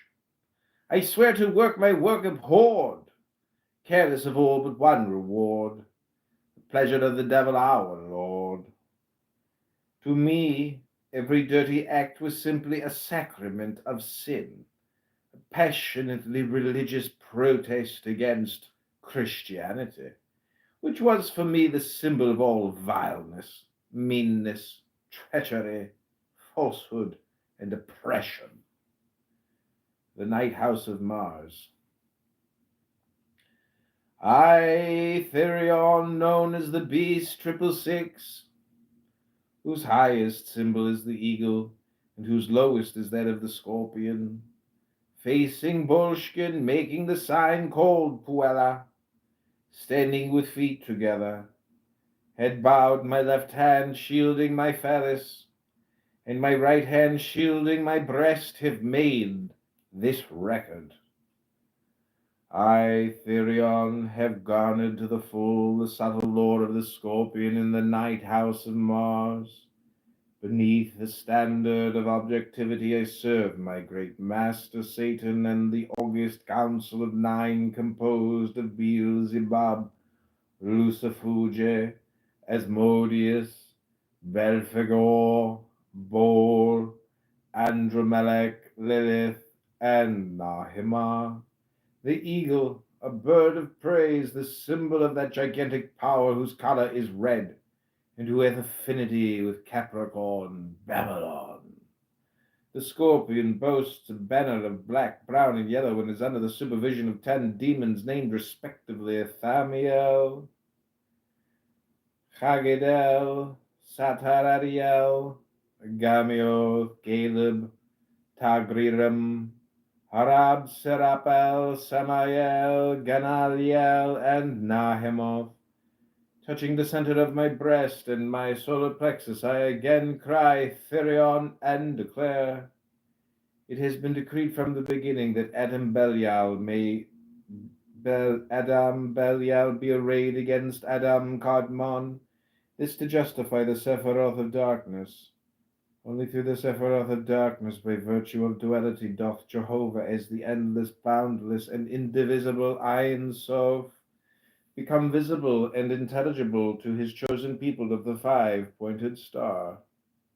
Remember, something always sings in the mud and scum of things. Some 2 billion people now fill the earth, and it is on record that fully 1 billion are drunk or insane, or feeble-minded or malarial, or stricken with hookworm or tuberculosis or leprosy or venereal disease or neurasthenia or malnutrition or clubhouse addiction. He is indeed a rare man that hath not some element of scorpionic madness in his make-up. There is the madness of melancholy, the madness of pride, the superstitious madness of false devotion, the madness of ambition, and also the prevalent madness of outrageous lust.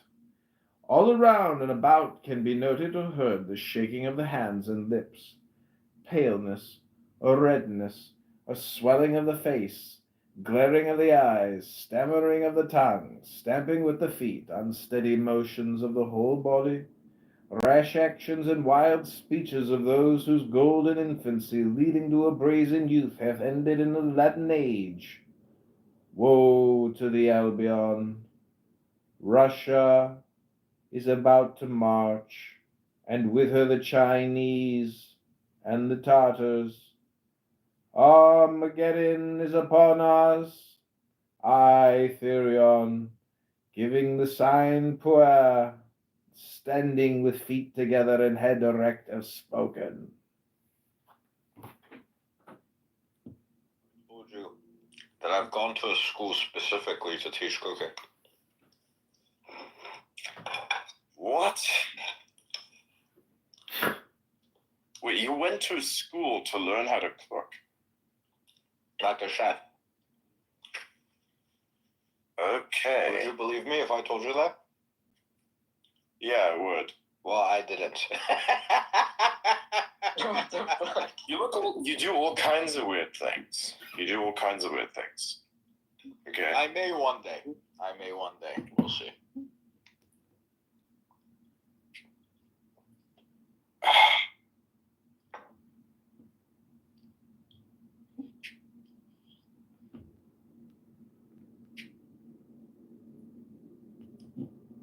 This motherfucker. So somebody says, sadly, it's too easy to win arguments against Adrian, and I was like, you've never won one? No, and you haven't entered one either. And then someone replies to that saying, oh yeah, get his ass, young Sheldon. What the fuck is that? What the fuck? Why?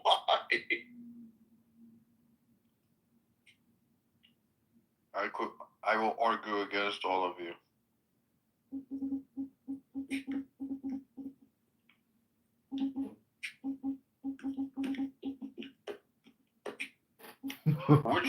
Which is better, a woman butt or a boy butt? Alexander, what the fuck is this? Wow.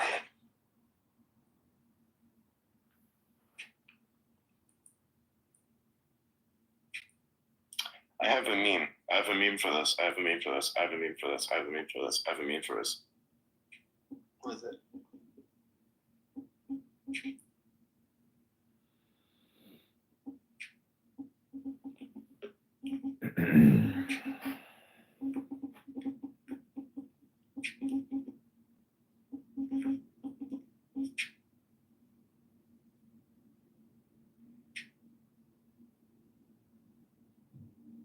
Can I get the original one? Ah, there you go.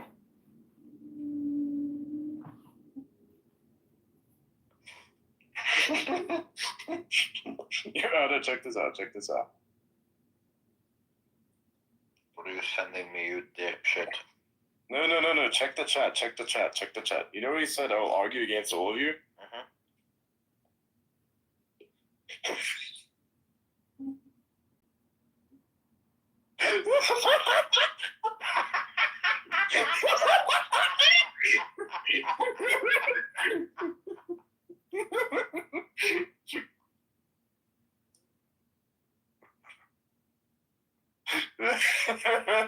Oh my god.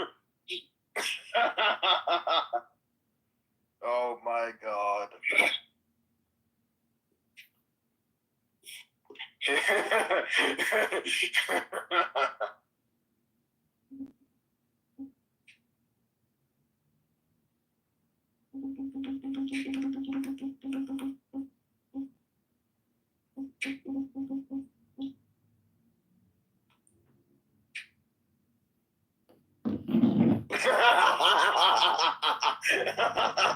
Wait, you gotta send it to me now. You guys are Would you on the best GC? Oh, that GC. Yeah, okay. No, you look at what I'm sending in there. Oh my god, that one.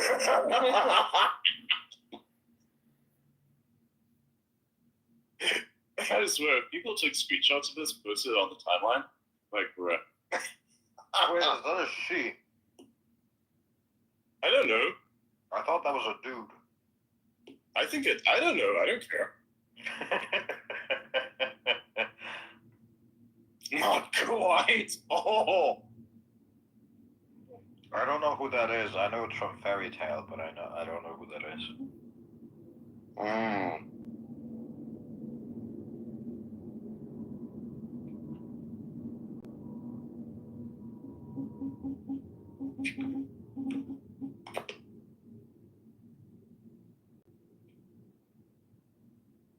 I don't know how he or she, I don't know what the fuck they are, expects to say they win when the response to that is literally not quite. What the fuck type of not quite. The answer is that there isn't one. On a scale of 1 to 10, how cooked are you, Adrian? You're amazing. I'm not cooked at all. You're always cooked. No, I do the You're cooking. amazing. Nah. Do you think I'm the guy who gets cooked, Skylar? I am the one who cooks.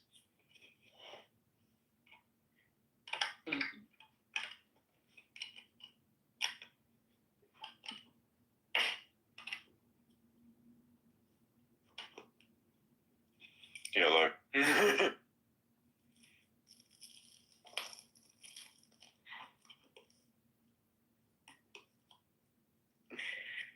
Boys are weird. You are weirder. You cannot, Actually, how about this? you cannot say boys are weird when you exist. Oh my god. Alright, here's what we're gonna do. Just for funsies, we're gonna open up the fucking Q&A. Let's go. Alright, everybody, send me fucking questions in the comments section. Why is he gonna announce them? Yeah. I'm gonna look at some questions here. How many Hungarians does it take? Wait, what? Who's laughing on the inside?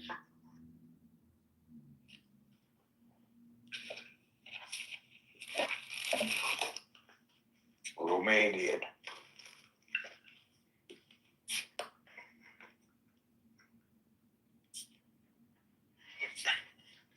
Here, look at the last thing that I'm sending now. Adrian, when will you stop being cooked? I'm not cooked. I'm the one who cooks. You're always cooked, Adrian. I have never seen you ever not be cooked. Here, watch this clip. Watch that clip that I sent in that chat.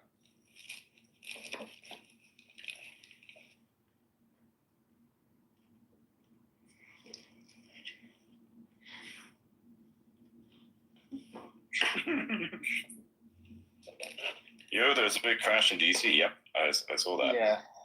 They're asking about that. They're asking about the victims. We know nothing about the victims, man.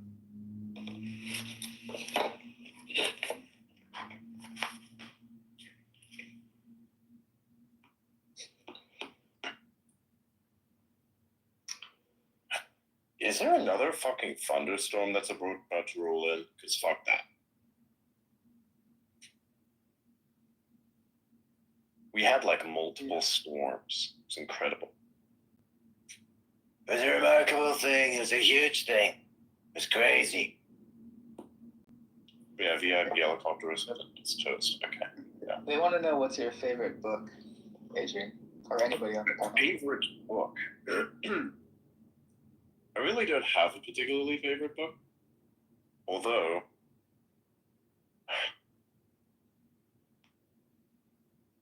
I've read a lot of history books, and I've like an attachment to the stories, each in their own way.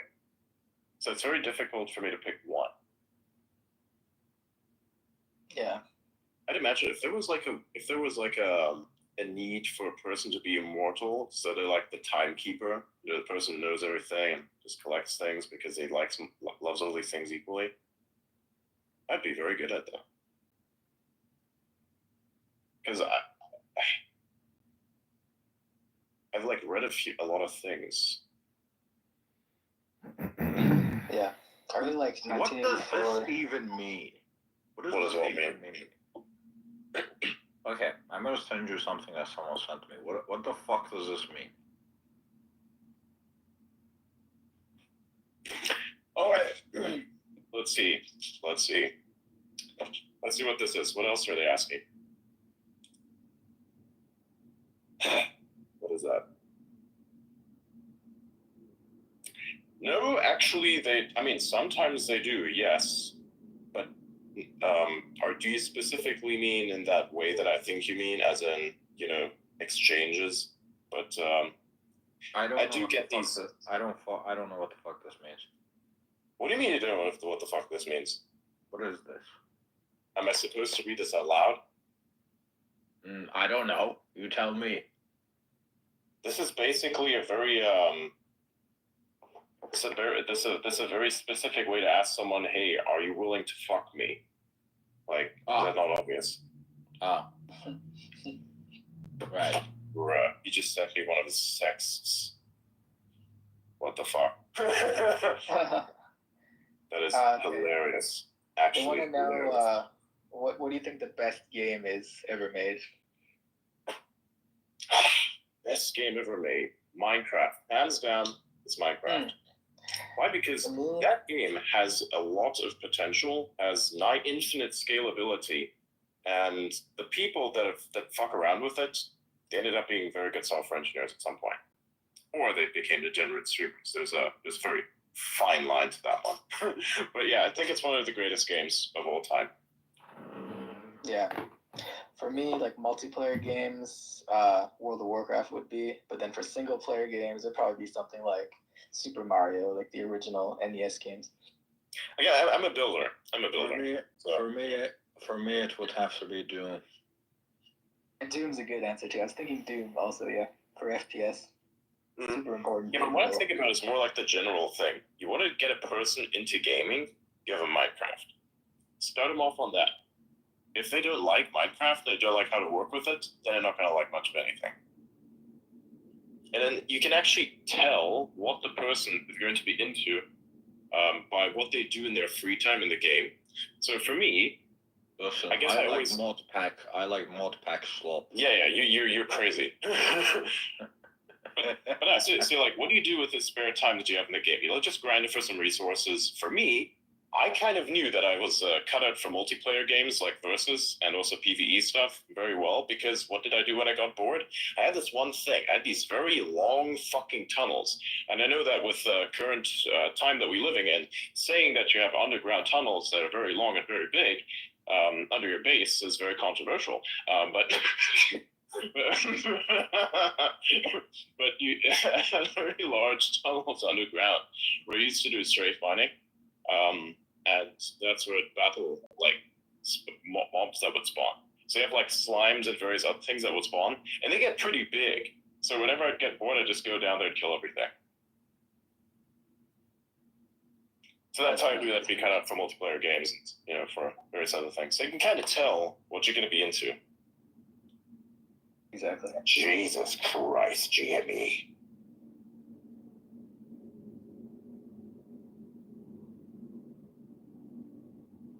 All right, let's see what else. Adrian, have you considered not being a little bitch? About what? Where am I, bitch?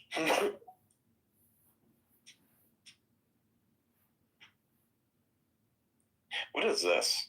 Oh. Weird.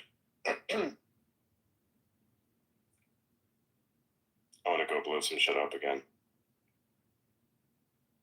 Yeah, dude, the Halo was super fun.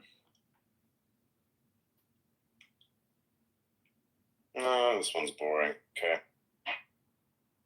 Nothing there. No news. No updates.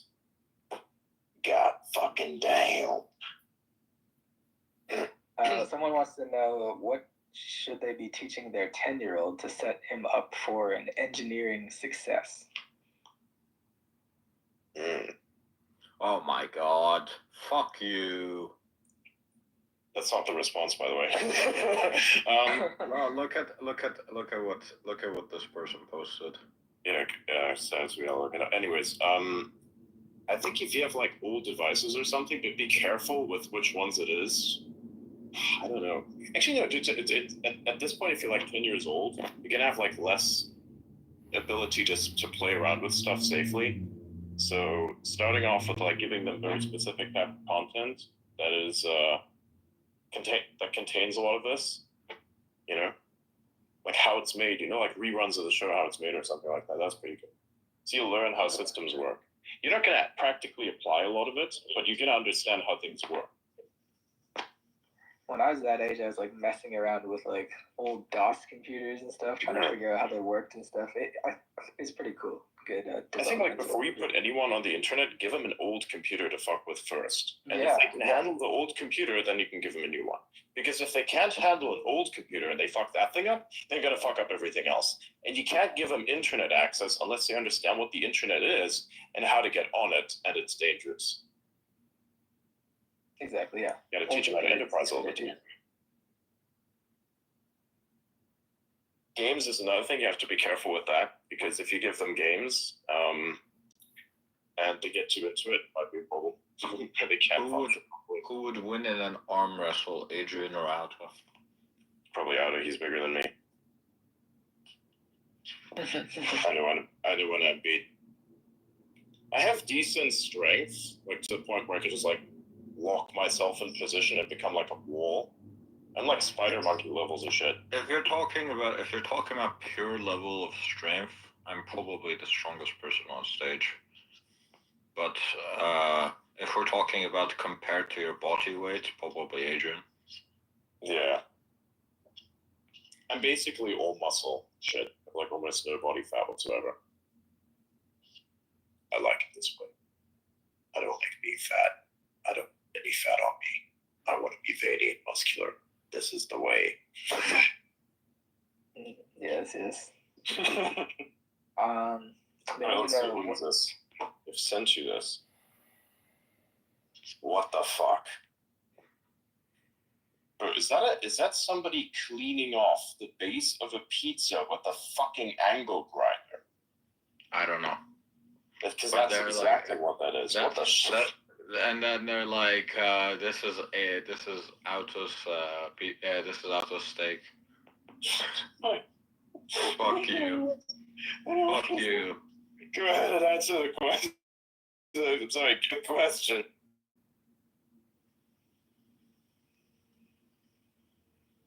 Hey, Blas, ask the question. Sorry. Yeah. Let me just load it up again. They want to know about, what do you think about China having nuclear fusion plants twice the size of ours? Do you think Trump will expand ours? I'm not sure if that's like it's something that's on Trump's plate, but I'd hope it would become something on Trump's plate, because they need to scale their energy production so they can make energy cheaper, so more energy can be used and the economy can go up. He specifically said that, I think, that our... Yeah, so somebody's going to have to put that specific angle on this too. Interesting. And then they said, what's the best life lesson that you've learned the hard way? The majority of all people are absolute pieces of shit. that is something you have to understand. That is true. There is fundamentally very little about the world that is good. It is always going to be a plane of war. Everyone will fuck you at some point in some way, unless you choose your people carefully. Effectively trust no one, have backups for everything, and don't let anyone come too close unless you absolutely know that they're not going to fuck you. Like, you have to spend a lot of time with those people and really trust them to the point where you can have conflicts with each other and not hate each other after the conflict has concluded. Once you have that, and once you can establish loyalty, then you can let people closer to you. Otherwise, you just simply can't. It just doesn't work. If you do it other way, if you do it any other way, then you will basically lose your anonymity, for instance. You'll have like loose ends everywhere. And it's really something you don't want to talk, because you want to have the ability to build in silence at first, because that's how it works out, and then just arrive and be a thing that exists, right? Because otherwise people are just going to destroy you because they're envious. That's the thing. It's envy. What are your favorite childhood memories? There are very few. Standing in the Sahara Desert, kind of on my own to a certain extent because it's very peaceful. Fucking around with snow. I love snow. So it's nice. It's beautiful. Yeah, so snowman.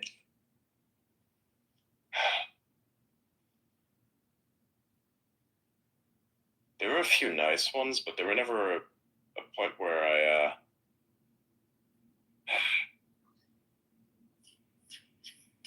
there was always so much turmoil. There was not one specific memory. Yeah, I don't really like my childhood. It's funny, the only memories that I have that are pleasant is when I was alone. That's like literally I'm just trying to draw something in my brain right now, and all I can think of is that one. That's why I keep talking about it. It's like you're standing in a desert. It's like very nice and peaceful. I don't think I have any pleasant memories from my childhood. I've seen cool things like that I can say, but are they truly pleasant? That's the criteria there. I fucked around with some wildlife. That was pretty relationship with Jesus. Same. I've had chameleons. I fucked around with chameleons. Never fucked around with spiders, but I fucked around with chameleons. They're fun. What are you trying to convince Benjamin of? I'm really surprised that I could. I'm still, so funny. There's so many changes on Clubhouse. I don't keep up with it anymore. So when things happen, I'm like, oh, well, that's interesting that happened. Okay. But I like the end of this Ephesians 2 bit, which says he might create in himself one new humanity in place of the two. So there are two humanities, but Jesus creates one new humanity to replace the two. And from the context, I think it says you Gentiles were at that time without Christ. So I think that the two humanities are the Jews and the Gentiles. And God's going to create the one humanity which unites the Jews and the Gentiles. So, Christianity is awesome. Sign me up. What this was under what? Yeah. Say what, crazy? I'll put the link in the chat. Look, it's a beautiful link. I recommend you enjoy it sometime when you're drunk. Okay, so this is from. What is this? What am I looking at here? But there's just in the middle of it there's three verses. Oh, sorry. There's three verses: Romans, Galatians, and Ephesians. What I just read was Ephesians 2:11 to 15. The Gentiles were at that time without Christ. It looks like it, kind of. Doesn't even look like blood. Reddish. Yeah, it's like the same kind of color, but not as thick, obviously. Yeah. What's all the meaning about the? All right. What about other questions? The animal has already had all of its blood drained. Mm-hmm. Rabbis and people, do you believe that the Gentiles or the Goys, like you call us, will Are there any other questions? and you see what they respond? Oh, and then Siraj says, can I come up on the stage? I didn't see him there. What the hell? I see him, he's in listening. I find some interview guy who goes and asks. All right, here we go. I'm gonna do more of the Q&As. See anything else? Adrian doing goat sounds because he is the goat. Lol. That is fucking funny. Grab on a took. Wait, who said it's blood? Let me take a look here. Proof of steak, very nice. Good one, Nicole. Nice steak, yummy, and not a drop of fucking blood in it, proving that you're a human, not being zombie. Doing what? Well, oh no. But no, there is no blood in it. Even if the juices are coming out, that's actually a good sign. I don't want to be at the wrong. Yeah, it's just protein juice, bro. Literally. Yeah. Doesn't sound particularly appealing, but trust me, there's like no blood there. The sure, the stuff that gives blood its color is still present to a certain degree. It's why it's fucking red. And but the thing that blood is itself is actually completely removed from the system because otherwise it would just go bad. Like you can't imagine, but meat is very, very clean. It's like it's really clean actually. By the way, what do you think about that steak? Which one? The one that Layla posted. Very good, very good. Yeah, that's pretty catastrophic there. Okay. They said, what sports did you ever play, if you ever played them, or wanted to play? Actually, hang on. I really hated team sports. I hate team sports. So because everybody does their own thing, and like they don't understand what the fuck's going on. So it's like, and everybody wants to be the leader, but the one who wants to be the leader the most is often the least qualified, and then everybody's really hard. Yeah. I did like. Also, I don't like the idea that your success is dependent upon other people. I like in individual sports where you're like 1v1 or one versus other people. Where you have to compete. Yeah, tennis or MMA or boxing. Team sports can be good.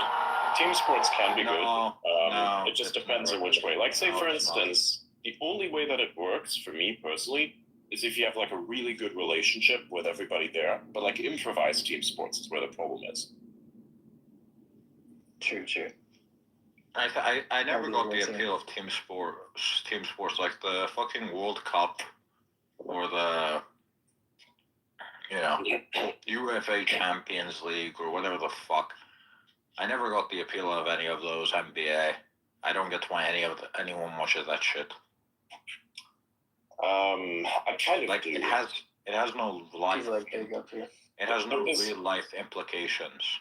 Yeah, that is 100% true. I know why people watch it. I don't watch it myself, but I know why people watch it because it's like a thing that people socialize with. Country. With golf, it's networking. With like boxing, you're actually learning how to fight. It has real world implications. What the fuck are you learning? See, here's the thing. What you have to understand is people are doing this because it's a social event. Much like how people go to clubs, do dumb stuff, and get drunk, or actually get drunk and then do dumb stuff, but the dumb stuff was already done before, which is why everyone's drunk and now do even more dumb stuff, or even dumber stuff, actually. The same way as also works for sports. It's a socialization thing. People want to socialize with each other, so they can't connect on any other level other than the fact that they agree or disagree on which sports team is which is also why everybody acts so fucking tribalistic when it comes to sports. I mean, look at fucking England fans. That's all I'm gonna say. Actually, give me a second. They get crazy. Did you see there was a petition with like millions of signers to deport like this fucking Norwegian guy because he was scoring too many goals in the UK. That's retarded. Oh my god. They're saying, did Outer learn English from reading the directions on a toy box or something of Cracker Jacks? How did you learn English? Yeah, that's what they asked. I think they're trying to assault me. I think they're trying to insult me. I think, Adrian, are they trying to mock me? I learned English through cartoons and YouTube. That's what I learned it through. I learned it through watching weird fucking sitcoms and documentaries and shit. Like a lot of documentaries. Which is why I'm not afraid of the wildlife, like, at all. And if I am afraid of certain parts of the wildlife, I have an extremely good reason for that. Oh, hey, wow, look at this thing over here. Totally not dangerous. I'm like, put that down, walk away, and don't ever touch that thing again. Exactly. Some super poisonous snake or something, or like a spider. But, oh, wow, that spider looks interesting. Yeah. If that bites you, you're going to die. I've been in the Australian, bush a little bit. Outback? Yeah. Not the outback. No, I didn't go that far. Like two Hello. city. Yo. It's Roche. They said if you could change one event in history, what would it be, and what would the repercussion hopefully be, like from you changing it? Just okay. So let's first this thing. We're not gonna change like the Holocaust or World War II or any of that shit because that would mean that none of us would be born. We're not gonna change any of that. Yeah. True. It would I wouldn't want to change it because like, you had to get back to this point then. Yeah. No, not just it wouldn't be. Like you literally would not be born, right? If the circumstances were different. So it would have to be something which is like more recent history. Because any like the further back you go, the no matter how small the change, the further back you go, it's gonna eventually have a massive impact. Makes sense. I mean, if I could see the exact outcome of the future, then it would change everything. Just like Aaron Yeager. I would.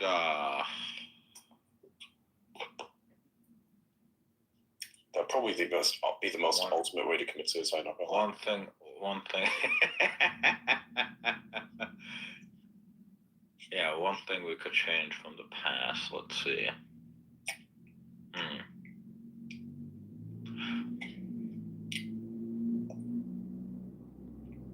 If I can adjust my own personal timeline, that would be cool. Yes. I want to. I would love to stop being retarded sooner. You know.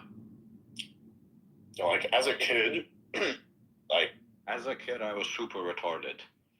I want I would like to make sure that doesn't happen. That's what I would change.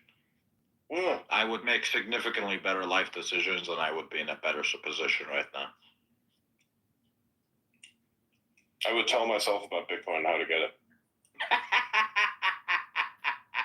I'm not retarded. I make good decisions. So there was a website. There was a website, a Bitcoin faucet, that was literally handing out Bitcoin for free. People got rich off that, yeah. Yeah, exactly. Like, I would just change that. That would be something. Well, it's just like if I had to change anything, create a fucking like Bitcoin wallet with Bitcoins in it for myself at that period of time. Fucking even earlier, 2009 shit, man. And then have that shit be in your wall. You're fine. I don't think it didn't even come out in 2009. It came out like 2011. The white paper came out. The white paper came out. Yeah, the white. And then the launch was like right around the new year, I think. I think wasn't it 2011? Are you sure? Because I have 2,009 Satoshis in my wallet. What? What? Yeah. I highly do. Okay, hold on. Wait, when was this shit mine? Hang on.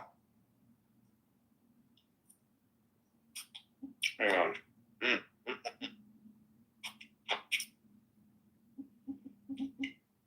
I'm looking right now. It's like on January 3rd, 2009. Oh, okay. Huh. Okay. Yeah, January 3rd, 2009. 2009. Okay. It's like, huh. I always thought the white paper was in 2009. White paper was 2008. Okay, now that makes more sense. By the way, there is a bug in the Bitcoin code, which means that the first 50 Bitcoins that were created on block 0, they can't be spent. Yeah, they can't be transferred. The Genesis block and all that, yeah. Yeah. Pretty cool. Those Bitcoins will never leave Satoshi's wallet. Yeah. Perfect. Unless we all collectively decide to fork Bitcoin. Already been done so many times.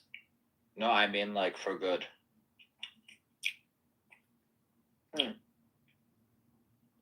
Like everyone just decides let's move to something else because Bitcoin became like weak against quantum or some bullshit, I don't know. Yeah, I think that there's a lot of mainstream media and tech journals who are kind of inflating what the actual problem is. Quantum is not only it's It's almost not impossible. close. It's not Yeah. close. What do you mean it's almost impossible? No, it's not. Okay, so I think we had a discussion about Google Willow, right? It has about 105 qubits. Like even if the qubits is maybe double or triple or even 5-10 times, I don't think it can even crack AES. No, AES, it would never be able to crack AES anyway. Right. Right. I mean, even There's a the difference- standard RSA. No, there's a difference between asymmetric encryption and symmetric encryption. Yeah. So things like AES, it would never be able to break anyway. Yep. Because you need, I believe, asymmetric encryption is the one that it's a threat to, and that's what things like Bitcoin use.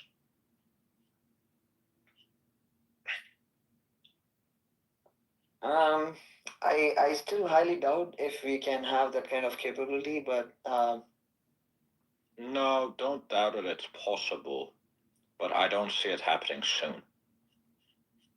It'll take at least a decade, at least, and I'm being optimistic here. But it will eventually happen.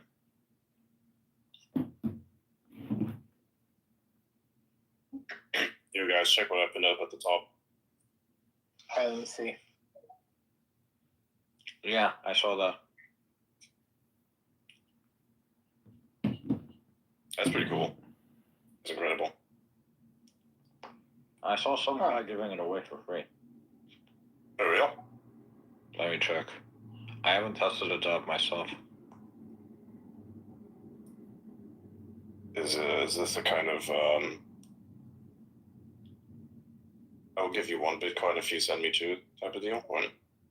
No, this is apparently a legit There's company. literally opinions from rabbis, and some of them are like weird and outrageous. You have to figure out what they mean.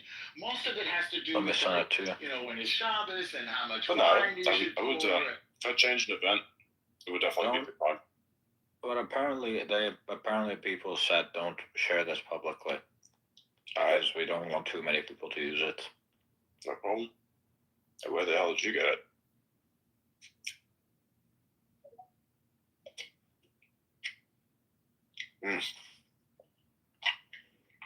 There's a few by the way, I want to know what your favorite cut of steak is, and do you prefer 100% grass-fed cows?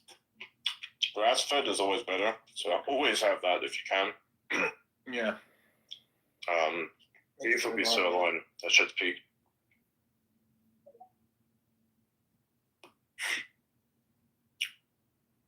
By the way, I think I had a super productive day today. I helped 3 people join X. Onboarding. Yeah. And I think they like it so far. And one of them is a SpaceX fan, huge fan. Nice. Yeah, really enjoy So, it. Adrian. Check out this link. Alright, let me take a look.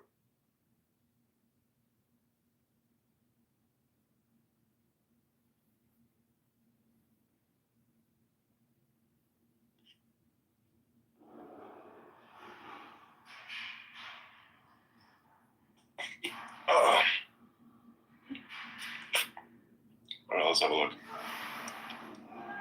I'm ruining school. Wait, what the fuck? What did you delete there?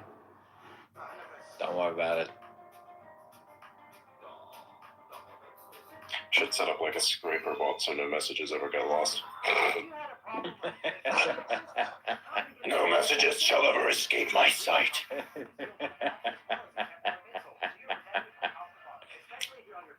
Is this uncensored? I believe so, yes. Alright, just kidding. Let's see, what happened in Tiananmen Square? He had to go there. Actually, in 1989.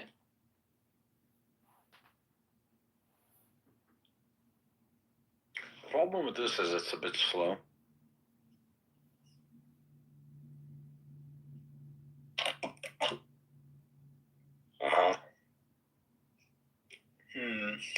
want to know, if you weren't going to live in America, where else would you want to live?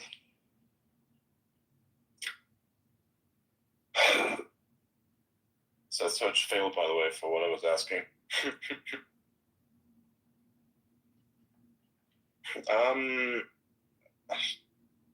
It depends on why. I don't know. What? Oh, no, actually, it does. It does. Oh, there we go. It works. Yeah, it's given us answers.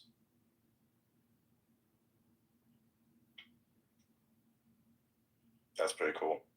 First, I'll start by recalling the basic facts. The events in 1989 were a series of protests led by students, but also involving workers and others demanding political reform and to corruption. The protests centered in Beijing's Tiananmen Square, but spread to other cities. Chinese government declared martial law and eventually cracked down with military force, leading to many deaths.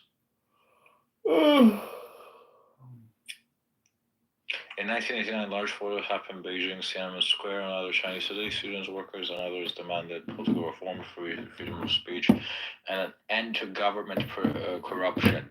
The protests started in April after the death of a reform-minded leader, Wu Yaobang, and grew to involve over 1 million people in May.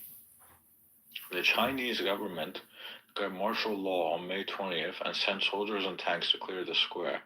On June 3rd to 4th, troops used guns and armored vehicles to forcefully remove protesters. Many civilians were killed or injured, though the exact number remained unclear. Estimates range from hundreds to thousands. Soldiers also died, with official reports stating 23 military deaths. A famous moment occurred on June 5th when an unnamed man called Tank Man stood in front of tanks leaving the square, becoming a global symbol of resistance. The Chinese government later censored all discussion of the event and continues to block information about it. Some sources claim the violence mainly occurred outside the square during worker protests, but most evidence shows the military crackdown targeted student loan demonstrations broadly. The government labeled the protests a counter-revolutionary rebellion and arrested thousands afterwards. So, unironically, this model is less censored than the shit that the Western companies are pushing out. Amazing. Oh, wow. So, with DeepSeek, there's a lot of cope. They're like, oh, just ask it about Tiananmen Square. I know. It's retarded. Right? I know. But that's on the website. If you actually use the actual model itself, it's not like that. Mm-hmm. Without the website. Now, the one thing that stands out is the fact that it's not truly open source to the point that you can modify it yourself. But from a perspective of function, it is really good. It's better than proprietary shit. How much compute does it take to run this thing? Way too much. Are you sure? How much? Yes. Too much. No, I doubt it.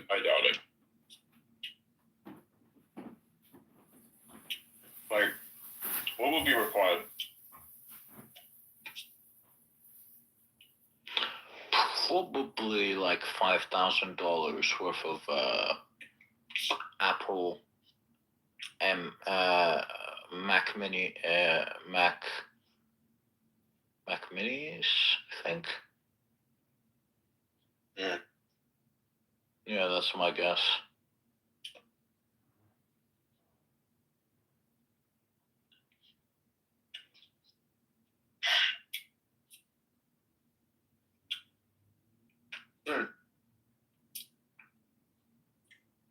I might know the person.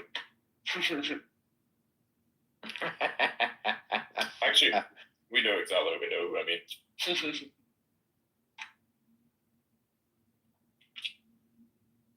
I'm eating some stir fry right now.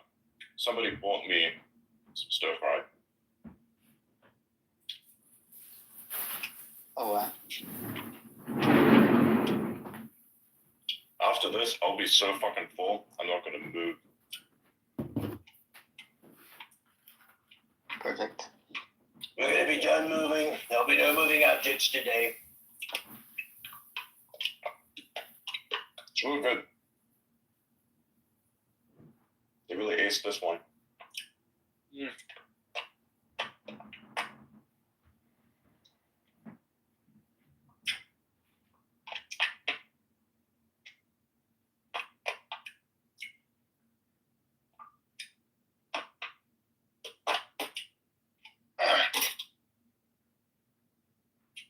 Damn, I can eat that. Holy shit.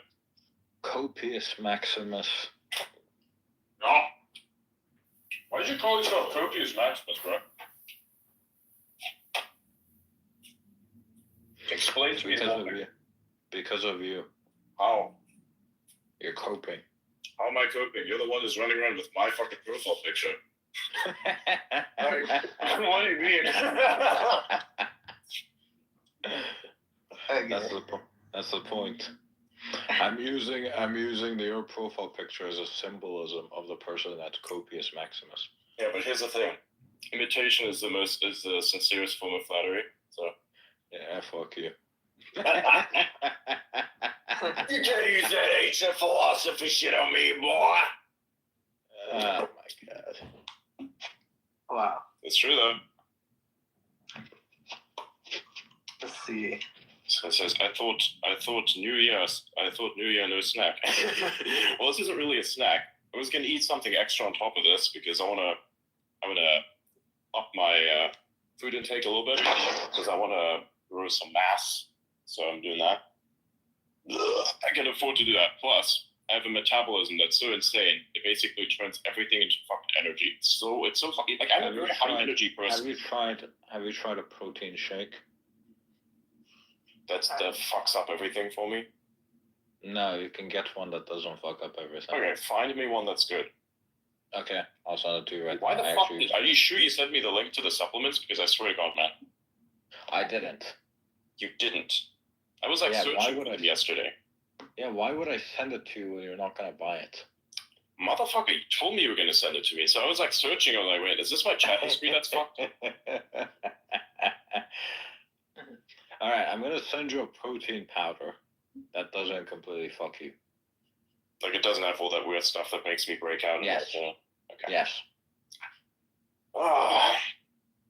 Does it have like flavors in it or like?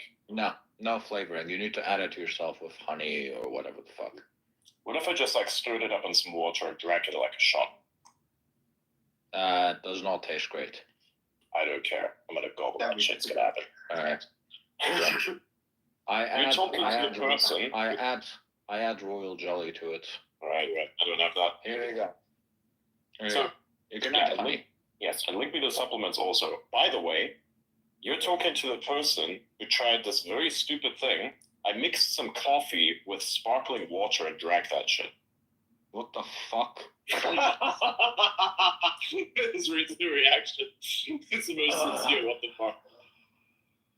Yeah, dude. It was nice and warm too. So it's like it's sparkling and it's warm at the same time. Right? I just gobbled that shit down. God, that was horrible.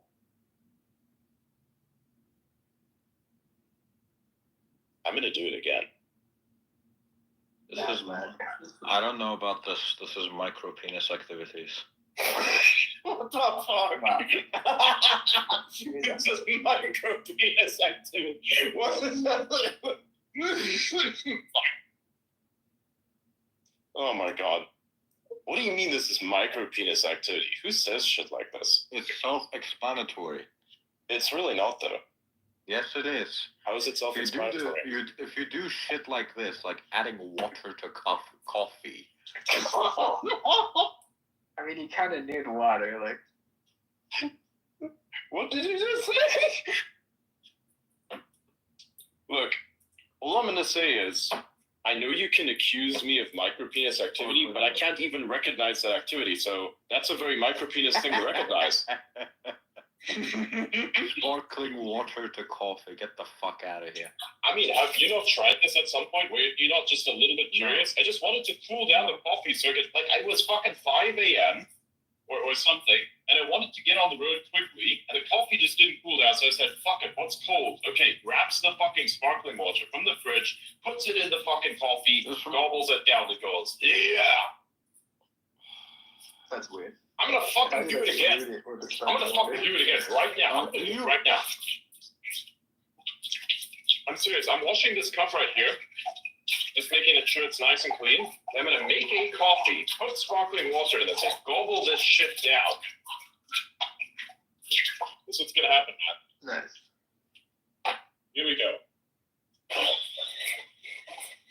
Oh, as for proof, by the way, we're gonna have to prove this somehow, right? I'm gonna go into the Discord server, okay? And I'm gonna go live so you can see it. Because I'm not fucking around. I swear, I'm not fucking around. All right, let's have it. Let's have it. All right, where's this thing? There, it's the base department. Okay. I would not recommend you guys use finasteride, by the way. I'm looking at the group chat. What's happening? They're talking about finasteride maxing or Yeah, I don't do that shit. No. Do not use finasteride. That's shit. It's gonna fuck you up. Yeah. Alright. Especially in pill form. How though? Like topical, maybe topical at a very, very low dose. But even then, I don't recommend it. Okay, Anna, look at the fucking. Go to the channel. Go to the base department. Oh, let me see. We're gonna do it. See, proof of work, man. Okay. Perfect. So stay here, but you can also connect, I believe, at the same time. What is happening in the channel? Just watch. Hey, Auta, I think this might be a little urgent. Do you want to check your chat? Let me check. Bro, I'm standing here waiting. Come on, join in so I can show you that I've done it. Cafe. Wow. Wait, what?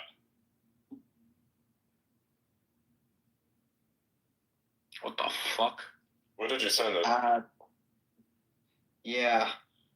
Can you send me this without like that? Okay, yeah, copy, yeah. Yeah. Can you send this to me also? Because I'd like to know what it is. Hold on, wait. What the fuck?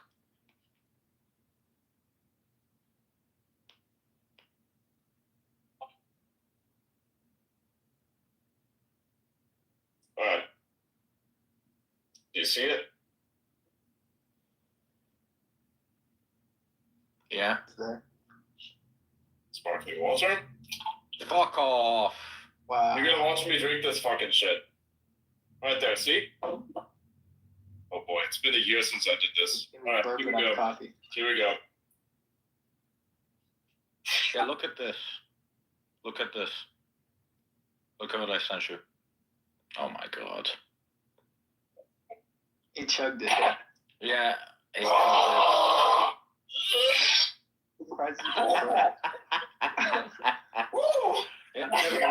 That was actually not that bad. Yeah, Adrian, look at what I sent you. Yep, I'm done. Okay, let me go.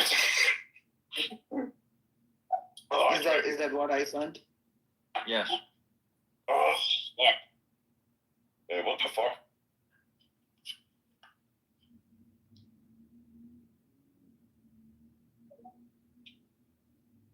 Oh, wow. Wicked. That is interesting.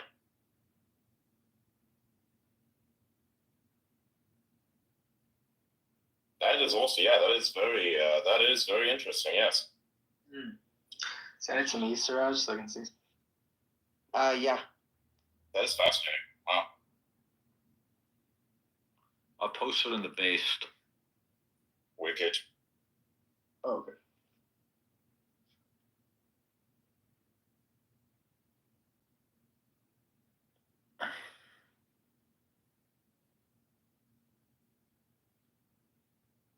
That's odd, okay.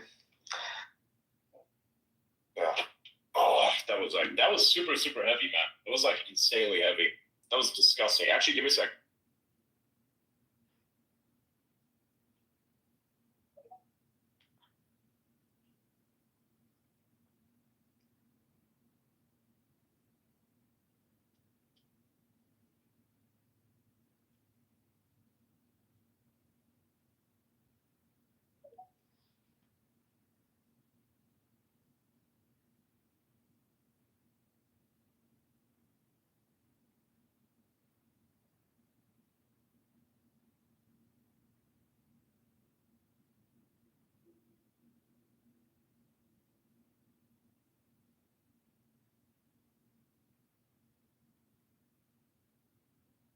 Odd.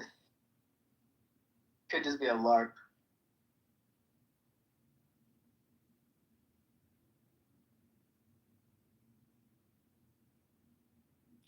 By the way, I have like a bunch of fake identities that are very easy to find of me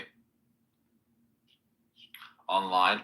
So if you go searching around for me, you're gonna find like 10 identities who aren't even real. So even if you do find the real one, you have to look into like which one is real, which one is fake, and you're not gonna have much luck. Are you telling me? No, I'm saying in general. Oh. Someone's trying to find out my identity. Wow, that's crazy.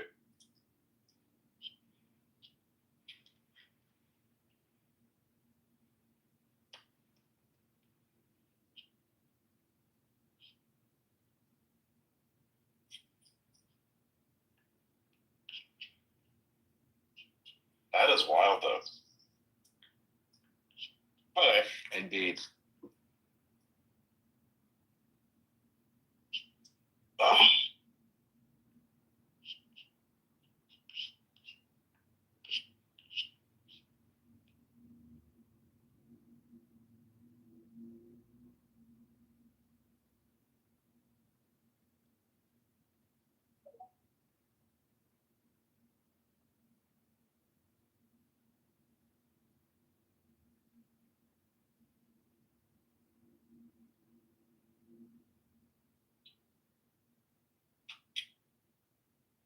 Either way, Mm-hmm.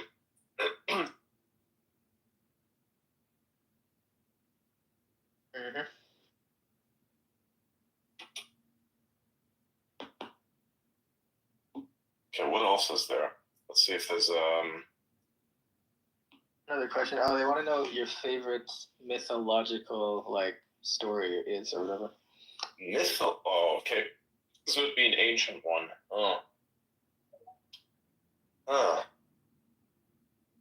The Greeks, they had some really cool shit. Adventures of the Argo, the Labors of Hercules, all that shit. I liked them all. I felt they were very interesting. There are a few that didn't make sense. The German ones were the fucking worst. Like, I don't understand. Like, this is a thing. European mythology is either really cool or extremely dark for no reason at all. Like, really scary shit.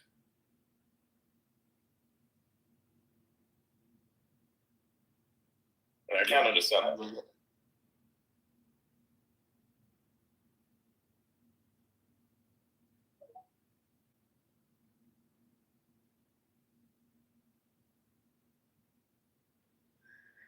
They want to know, do you think sparkling water will deliver the caffeine into your bloodstream faster? No, I just did that because somebody says it's disgusting and you couldn't do it. Like, I'm going to do it. Prove them wrong, yeah. It's not, I mean, I've done it before. Actually, I remember I mentioned this to Aldo once before, and he had like a visceral reaction. I was like trying to figure out what exactly it was that I told him, but it was a long time ago. I was like, what was it? What was it? And it just popped into my head. I told him, I drank sparkling water with coffee. It was great. It was like kind of weird and tingly and shit. He was like, what? He literally had that reaction. It was funny. I think it was the sparkling water with coffee that did that. It's uncomfortable with me. Yeah. It is crazy. Medusa's pretty crack. They want to know if you ever read Stranger in a Strange Land. Parts of it, yeah. Yeah, same, just parts of it. I'd like to read the whole thing, though. Yeah. There's small parts of it.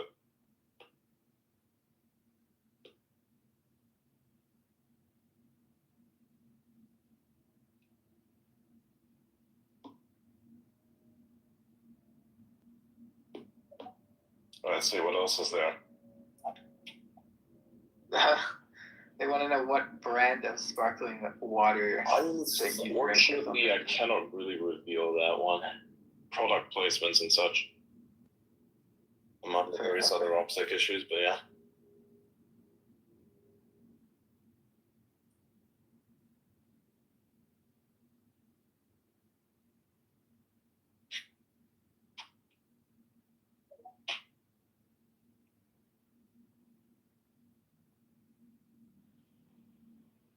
There used to be coffee flavored Pepsi, apparently. Did you ever try that? What? Yeah, apparently there used to be coffee flavored Pepsi. I saw someone in the comments mentioned that. So I was like wondering if you tried that.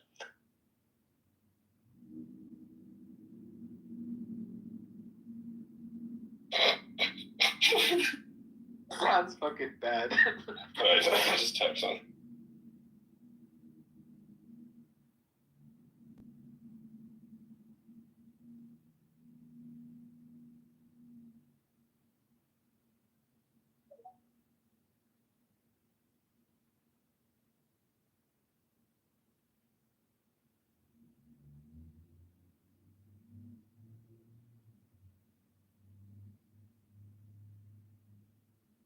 The book. They said Adrian is doing total micro penis activity. What the fuck? I just started this one. Not me. Spend half your life exhaling to remove carbon dioxide. Why on earth would you ingest? Why would you ingest more? That's a good one. Well, see, I'm removing the carbon dioxide from my lungs. I'm not removing the carbon dioxide from my body because there isn't any directly in my gut.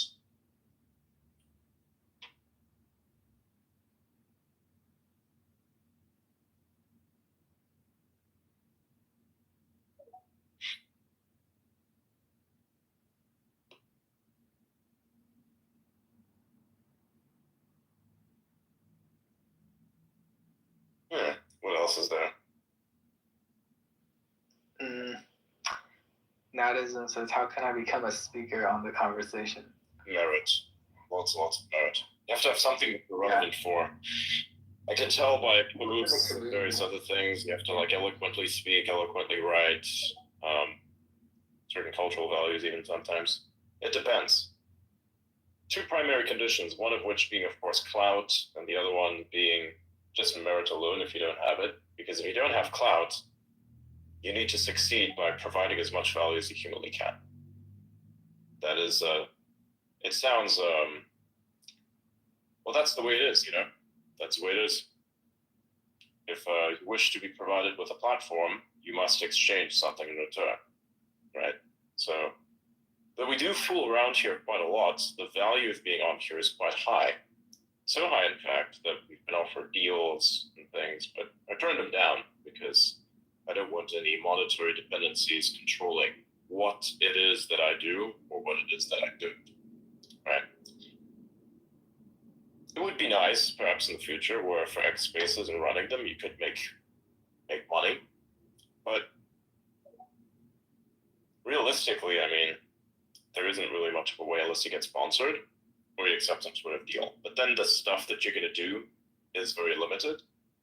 And the problem with that is if you don't have a personality, then that's perfect for you. I think we've established that I have quite a big personality to a certain extent. Like, I know this sounds very cliche, that many women that are very toxic and fucked up would always say that. And that even though they're the most shallow being you'll ever find.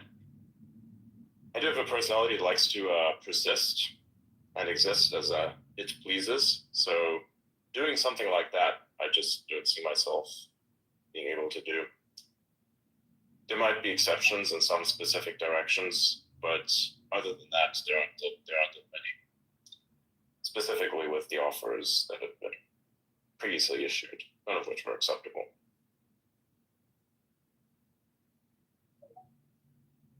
Yeah. They say, what's your opinion on the current Web3 VC space? Web3 VCs? I don't even think there's such a thing. Okay, anyway. What do you mean? Web3 venture capitalists are definitely a thing. Really? Yes, like Paradigm is a big one. Okay. They raised, I think, over $1 billion. Okay. I just don't think about that. I just don't think about crypto much. Right. Not really. But okay, yeah, cool, okay.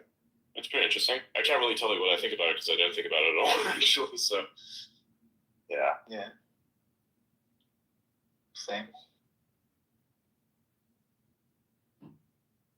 What else is there? They're saying, how much do you think a Hardware 3 vehicle's value will decline if you didn't buy the FSD package? It's not really going to decline. The value's not going to decline. It's still a very good car. Like, you can use it with an FSD or without it. But the service, like itself, the car, is still going to be the car. It's a very good car. So I don't see it as much of a loss.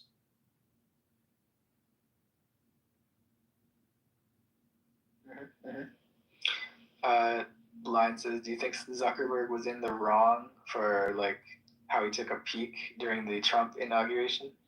Having to do what during the Trump inauguration? Like, I mean, like looking down the person's blouse or whatever. Yeah. He was looking at Jeff Bezos' white or spouse. It's a little creepy, yeah. Yes. I mean, look, you don't do that. You keep your eyes to yourself. You know, you're a billionaire. Have a little self-control. What you do has consequences, far-reaching and very, very high-impact consequences. So I would highly advise against doing things like that. You can be curious, but not like that. She was modestly dressed, I know. Modest? Bitch had her fucking underwear out. Come on. I will say that though. I think this is a fault on both parties. First of all, you don't go to an event like that looking like a slut, which is exactly what has happened here, and you don't look at that either. You don't pay attention to it, because that's the whole idea. Somebody just posted one of my things where I said, settled science as a concept is inherently unscientific, which is true because that's a fucking religion. Somebody quote posted that saying, Elon trying to sound like a philosopher. I'm not Elon and I don't philosophize, I make statements. There's a difference. If I so happen to approach philosophy, then yeah. Will spaces ever be fixed? I wouldn't know. I would certainly hope so, but they'd have to first get rid of Periscope, and they've got bigger problems on their plate right now. Other than that, so yeah.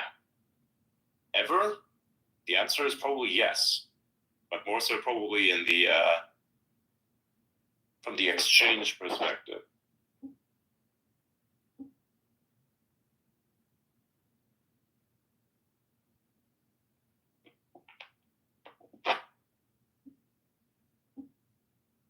All right, what else?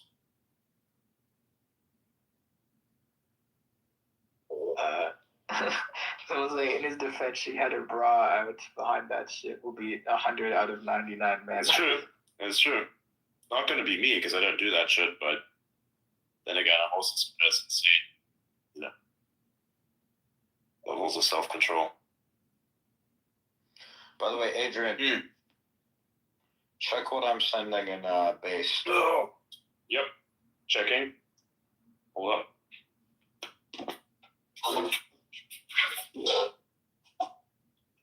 Dude, Spaces is insane. Like, it drains your battery so fucking quick. It's not fun. Alright, let's have a look. What the fuck?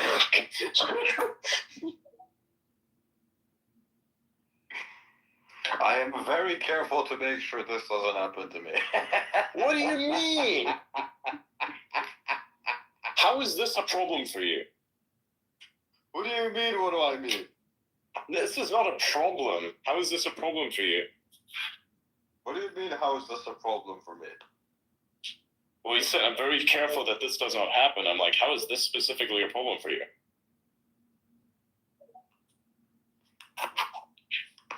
Let me send it in the group chat. Oh my god. Have you been to DMT hyperspace? Probably not, I suppose. I mean, I've never been to any place with drugs, if that's what you mean, or using drugs to get to a certain mental state, except for coffee. But and alcohol. I'm very vanilla. I'm one of those people who has never taken any kind of stimulants other than coffee, and has ever taken any depressants other than alcohol. So I'm extremely clean. I would even argue that I am so fucking clean I could become a monk. Just not in the mental sense. I have seen a lot of shit. That what has been seen cannot be unseen. There's a cat picture that goes with this. Monkey, like gotta be monkey. I need to move shit around in this place. Like, I need to move a lot of shit. Like to have the bookshelf. Like, it's nice to have it here, but I'd have to move it back all the way. And that would obscure one of my vases, bruh. Fuck. Alright, let's see. Yeah, but how is that a problem if you get that every day? Do you not see the fucking meme? What are you confused about?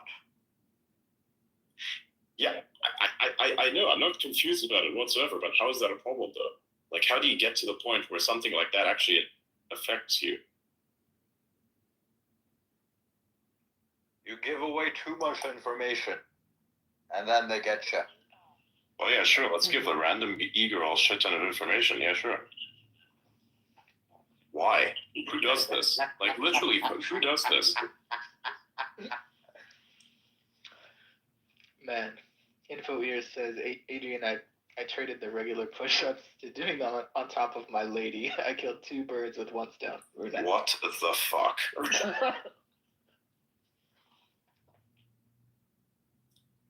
By the way, when it comes to tracing things, how to check this out?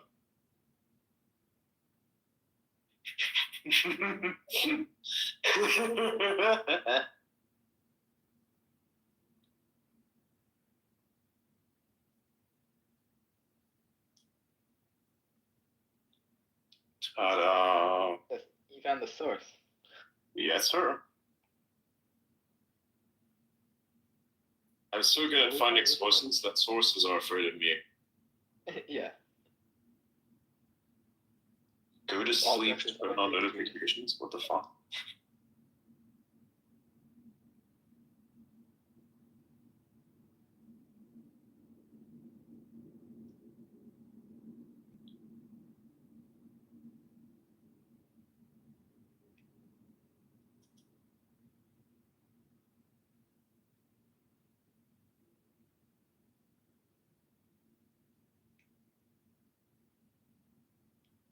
Yo, look what else I'm sending.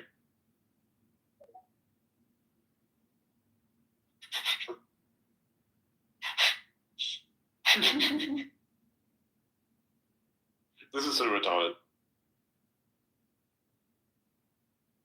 Wow. Yeah, wow. Frog Twitter.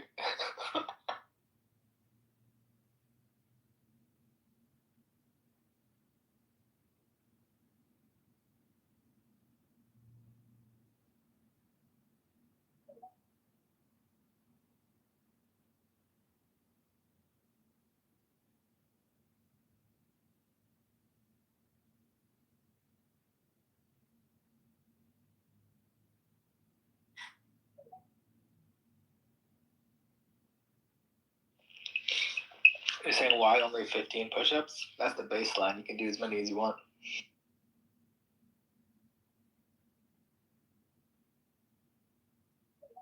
Mm-hmm.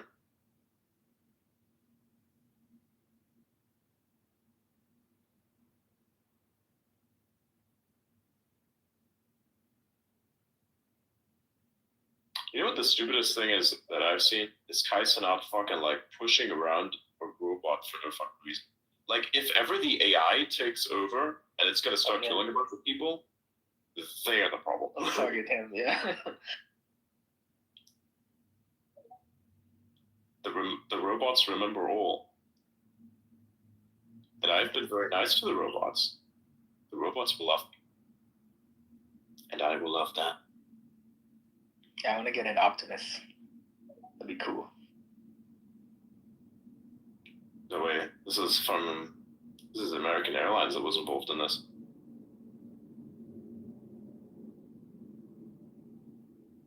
Oh, wow. We're aware of reports that American Eagle Flight 5342, operated by PSA with service from Wichita, Kansas, ICT to Washington, Reagan National Airport, DCA, has been involved in an incident. We will provide information as it becomes available. Wild. That's insane. All right, let's see what the base chat is doing. Oh yeah, nobody's responded to that one because that one's super edge. What is this?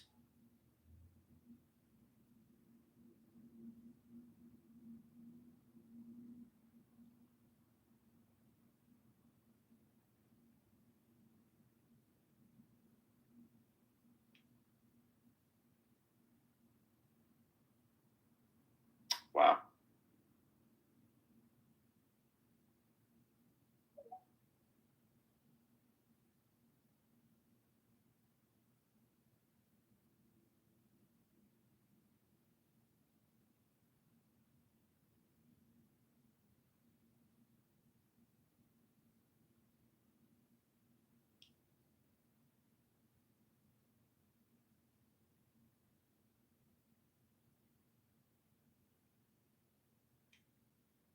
Pretty interesting.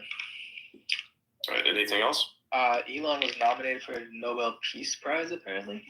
It's kind of interesting. It was also, I think, nominated last year, but question-wise, somebody found a clip of Kaisa pushing a fucking robot. Yep. All for shits and giggles. It's all about shits and all about giggles until one day none giggles except the robot, which can. That man's playing Gallagher. Y'all thought we wouldn't notice, but we did. Indeed. They're saying, I'm glad you guys enjoy hosting the conversation almost every day. Do you think you'll grow bored of it at some point and reinvent it or something? I doubt that I'll grow bored of it and reinvent it. I will say, however, maybe activity may decrease sometimes depending on what I do. You know, say career-wise, I've become particularly active in some direction. I might not be as active on the daily and might limit the amount of time that I spend on spaces. But that depends. You know, that depends. It'd be more like a Joe Rogan type of thing, if anything. And, yeah. Cool. They're saying, what are your top priorities for the upcoming year? Do you have any plans? What are you what project are you focused most on right now? There's a bunch of things actually.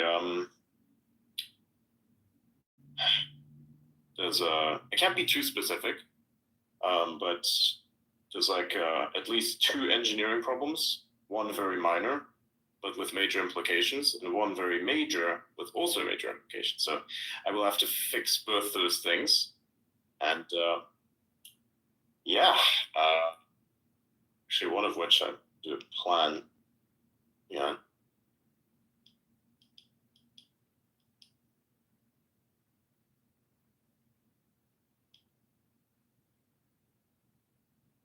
Yep.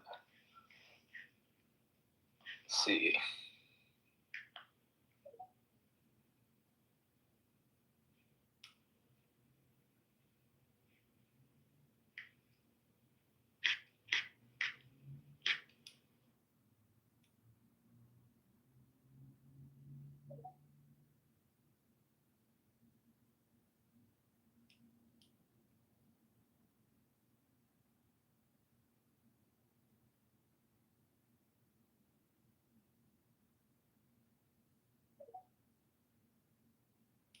Just looking for more.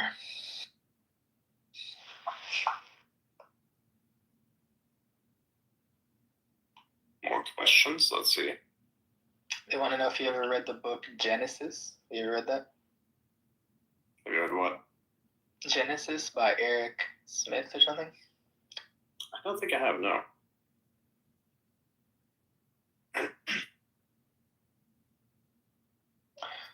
Then Donald says, do you think Starlink will compete with cell phone companies? It technically already is, and the coverage of, like, just the like the coverage of like direct to phone will just be improved to the point where it doesn't make sense to. Actually, no, I think telephone companies will just partner with Starlink. That will be the thing. Yeah. They won't. They don't stand a chance to compete. So partnering would be the option. So that's what I think is going to happen. You'll have a lot more partnering that's going to happen. Sure. Cool. And more internet access everywhere. I think the phone companies will still exist, but they'll just be partnerships. Sweet.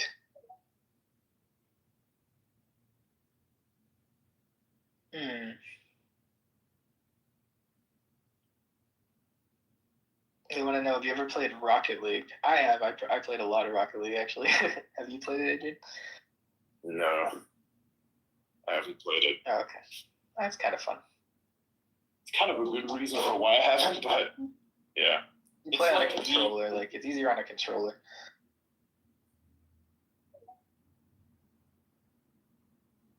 So, what did you guys discuss about DeepSeek yesterday? I think I missed the conversation, right? We didn't discuss that much about it.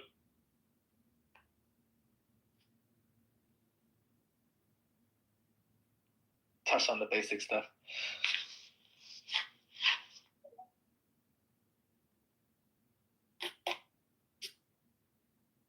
Oh, yeah, I just wanted to make an interesting point about some of the posts that Arvind was making.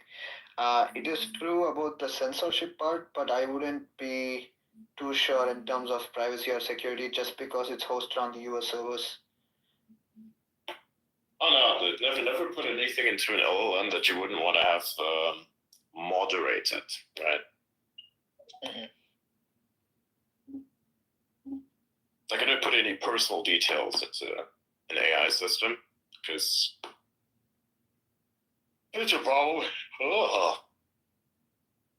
Yeah, so me personally, I do put some of my personal information like my resume and stuff to local AI systems because it makes my life a bit easier. But yeah, I wouldn't do it for AIs that are hosted in someone else's computer. Yeah, it's risky as fuck.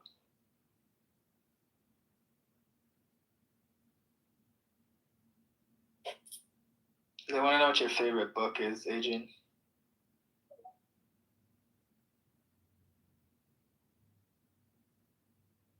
We already had that question. I didn't really have one in particular. And then they said, what's your opinion on Sam Altman? You mean Scam Altman? I think it's a guy who has a lot of potential. I think that to get what he wanted, he did things that were not constructive. One of which being the false pretenses, where Elon spent $100 million on OpenAI, and that led nowhere. It never became truly open source. It eventually became closed source and for-profit, even though it was literally supposed to be an open source non-profit, because the idea was always the same, the problem was always the same. You have AI, this AI is going to be very powerful, it is dangerous when it is not available to the people, not available to the public, there's no freedom around it, there's all centralized control. So, there needs to be an open solution. He fucked that up. Sure. So, though he did contribute to the creation of product that mainstreamed the topic of AI to everyone. So you refer to ChatGPT, then almost everyone would know what that is. DeepSeek, however, has achieved the same thing now. But the fundamentals, what have been brought out by many of the OpenAI researchers and various other people, this stuff still sticks and is major.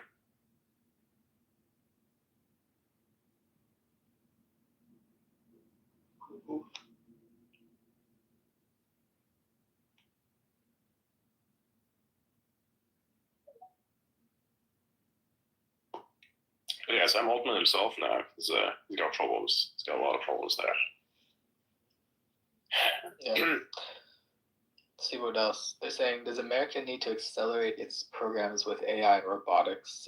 Some sort of emergency, considering the robot and AI demonstrations we just saw on X. Well, yeah, obviously.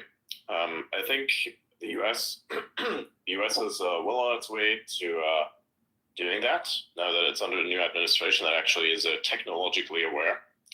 Making Kamala Harris, for instance, the AI czar is, I think, a telling sign of the times, where I think it is an administration that was fundamentally incapable of utilizing technology properly. Because how does this person know anything about AI? Literally nothing. And also that administration was limiting the progress of companies in the US that would have contributed to more advancement, like Tesla. Oh, hey, you had this summit, leaders in the electric vehicle market. He didn't invite Tesla, even though they were the leader. They were not a leader, they were the leader. They were carrying the whole market. The only reason why there is real demand for electric vehicles at the moment, and that's so mainstream, is because of Tesla. That's why the political ideologues are so against the product. They want to smear Elon first, and then they want to smear anyone who uses the product because of how they smear Elon. For no reason, literally, because they just don't like him. It's insecurity, right? So that, of course, coupled with the general disdain that many of these people have for Elon, which are all on the left, by the way, makes it very difficult for a company that deals with real-world AI, producing effectively robots on wheels, because that's what a Tesla is, makes it very difficult for a company like that to actually survive and thrive in an environment like that. So I think with the new administration, where I think interference is limited to none, we will see a lot more acceleration for sure. I think that will be great. I think we'll have a lot more robots. The future is going to be full of robots. And I think one of the primary carriers of this will be Tesla, because they have the most advanced real-world AI. And the Elon announced the partnerships are going to be a thing also. It's that's going to be interesting. Yeah. So their service will be running on other cars. So it's not just Tesla cars. They're going to rent out their brain effectively, which is fucking great. That's cool. And this is something that the Chinese cannot copy, because make no mistake, while DeepSeek is remarkably capable, it is still only in existence because of Western technologies and Western research. They would have never done this on their own. Never. And it still isn't truly open source either. It is openly available, people can use it, but they cannot modify it, as what we covered yesterday. So it is technically not fully open source. Open weight. It's open weight, yes, yeah, sir. They should specify this. Yeah. So that sucks. So if the Chinese want to brag to you, they want to come to you with this, be like, oh yeah, we created. No. You profited from the creation all around you. Generosity. And turned it into a viable product. And gave it away for free. You just entered the market and you contributed to it. Well done. Handshake. That's not to get cocky, of course. Oh, and the panic selling, I think, was really stupid. Oh, yeah. As it always is. Because you're still going to need a shit ton of chips to train your thing. And then I saw somebody under my post about the 50,000 NVIDIA chips called the Cortex at Tesla. It's like, oh wow, the Chinese beat you though. What do you think about that? Like, first of all, not Elon, so nobody beat me at anything. And then second of all, they use a shit ton of fucking chips to train also. And third of all, that's not real world AI. It's a totally different thing. And fourth of all, the stuff that they use to make the thing that they have is based off other people's research directly. With Tesla, there is no other people's research. They invented all of this shit on their own. This didn't exist. They made it themselves. Innovation. Real innovation. Now, execution is something that China's incredibly good at, is, I think, remarkable, and is something that I admire the Chinese for, their execution, which is something that was fundamentally lacking, I think, in the previous administration of America. There was no innovation. There were people walking around, prancing, doing all kinds of things, causing damage, and others that were actually carrying the economy, walking around on eggshells out of fear for being deplatformed. Yeah, I would say I'm very disappointed with the previous administration because they didn't give Tesla enough credit, and they have been praising GM or Ford, which is not doing as good as Tesla when it comes to EVs, or AI, for that matter. Yeah, very, very, very disappointing, I would say. Mm-hmm.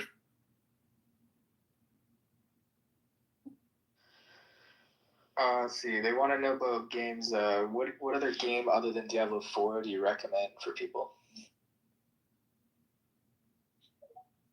I don't really recommend Diablo 4 to anyone unless you're a masochist, but I mean, really, PoE would make more sense. That Path of Exile is pretty good. It's going to come out for free soon, so you could buy it if you want it now. Elon just made a post. He's like, when's it actually coming out? Responding to GGG. So maybe we'll get an answer. I'd say it's probably going to come out like max length May of this year. Like, I think it would be great They have to, like, first of all, they have to, like, bring in all the microtransactions. That needs to come back. Yeah, for sure, yeah. There's not enough microtransactions. Because they promised that, right? Yeah, we own all this stuff. I bought a fuck ton of, like, MTXs on Path of Exile. I want my shit. Yeah, exactly. Like, that's going to be an issue for me. They better make it. Yeah, better happen. Yeah. You better be okay with it. Okay. Let's see. What else is there? I agree. Adrian isn't Elon. The live stream earnings made me realize this. Elon speaks softly. Yeah, to a certain extent, yeah. Mm-hmm. I just speak more into the microphone, and I'm very direct. So I'd assume that if you got Elon to be a bit more pronounced, you get the same sound, basically. Oh, fuck this. They want to know what you think of David Sachs. Is he going to make a huge difference? I think he's already made a huge difference. Like, he's pretty good. I think that David Sachs is very impressive. He's done a lot of good stuff. One of which being the thing where it's going against, like the crypto stuff specifically, I think was very good. I think David Sachs is doing a great job and will continue to do a good job. He just has a specific opinion about nuclear power plants that I think I can kind of agree with, but also disagree with simultaneously. That being, he doesn't want to he just doesn't want that shit to be close to himself. He has some sort of a problem with it. He just doesn't want it to be close to him. This I understand, of course. You're not going to have like a nuclear power plant in the middle of a fucking residential area. Although it would be pretty cool to look at, I would still understand people's reservations about it, especially his also. So that is understandable, but so long as that technology is, of course, allowed and allowed to scale, then also it's fine. He'll do an amazing job. He'll do a tremendous good job. Nice. You'll do a tremendous good job. Okay, they want to know, do you think Tesla is ever going to come to India? With the way that India is currently positioning itself, that's going to be a hard no.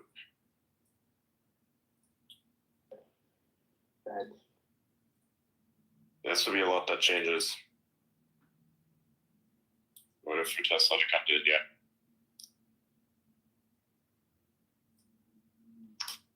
What's your opinion on running locally AI and jailbreaking it? Is it a huge safety concern? No. People are always gonna fuck shit up. I think like the safety concern stuff that people are worried about, I understand it, but I don't think it's warranted really. I think the way like with your computer is actually a weapon. You can weaponize a computer, right? You can hack with it, you can do whatever you want. But hardly anyone really is going to do that because there are consequences for this. And same, of course, for stuff that you would do with an AI. And jailbreaking it and doing things with it, I think to an extent is even fine. Like, let people do with the AI what they want. They're going to do dumb shit with or without the tool. The argument of whether or not it will be easier or harder for them to do dumb shit is one that I really do not care about, nor should anyone really care about, because it just doesn't make any sense. It's a weird one. It's a weird argument. So I don't see it as a particular security risk, realistically. It depends on what you do with it, of course. If you use it to create a massive network of automated systems that then sabotage other automated systems or other systems in general with users in them, that's going to be a problem. But I don't really see that being a thing right now. Fair enough. They want to know what some of your favorite movies are. I mean, it's obvious The Matrix is one of them. What's another one? What's another one? There's one that nobody knows about, kind of flopped, but it was good. It's called Transcendence. I have seen it. It's good, isn't it? I love it. Yeah, I felt it was annoying, but I felt it was realistic. That's why it was annoying. Just to be clear, this is the sci-fi one, right? Yeah, the one with the AI guy. Yeah. Yeah. Okay. Mm-hmm. Yeah, I think it was good. I loved it. It's great. Lord of the Rings movies or The Matrix are like some of my favorite. Lord of the Rings are also good. Yeah. Yeah. I like Lord of the Rings.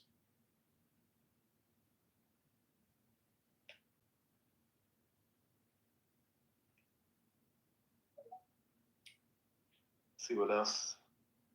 Interstellar obviously is also pretty good. More so for the VFX than the actual storyline, but the VFX cracked on that one. I loved it. It was so fucking good. Like, wow. You know? I gotta watch that again. It's been a while. Yeah. Amazing. Just amazing.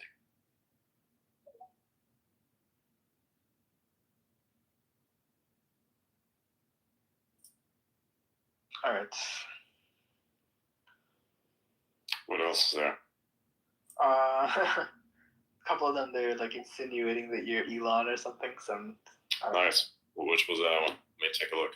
They're saying, what's your plan to make X a mega app around the world? And like, what are your plans? Well, not Elon, so I can't answer that one.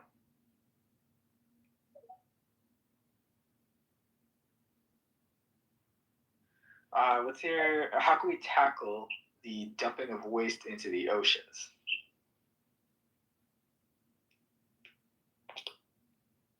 The dumping of waste into the oceans? Depends on what waste. I think we're talking about India/China specifically. Should there be global sanctions? Yeah, that's a problem. I mean, like, there's only so much that you can do with sanctions.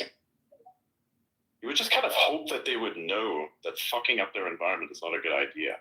Mm-hmm. But then again, they will just go to another person's environment. That's another thing. Like, you look at the economic exclusion zone of various zones of various countries are often being violated by China, which is annoying. Fishing and such, they often have issues there. And it doesn't really hit much the same way. So that is something as well. People would need to know. Adrian, this is about DeepSeek. Do you believe that, the researchers at DeepSeek actually distilled everything from OpenAI models to build DeepSeek? I think to a certain extent, yeah. It's likely, yeah. I mean, so is there no rate limiting like at all? How did they do it? I'm thinking maybe enterprise API of some kind. I would assume so. I just don't know. I just have no idea. Yeah, because so to actually like become a child of a parent model, they need to send millions and millions of prompts and train the model based on all the responses that they get from this model, which is very very hard. Yeah, I don't know how they did it. And I think there are some posts on X that kind of say, you know, they seem to have some kind of evidence. Evidence of what? Foul play?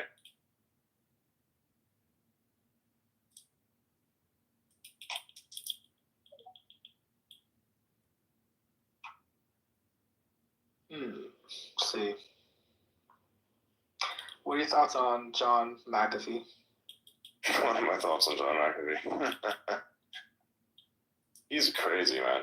He's something else. He's built different.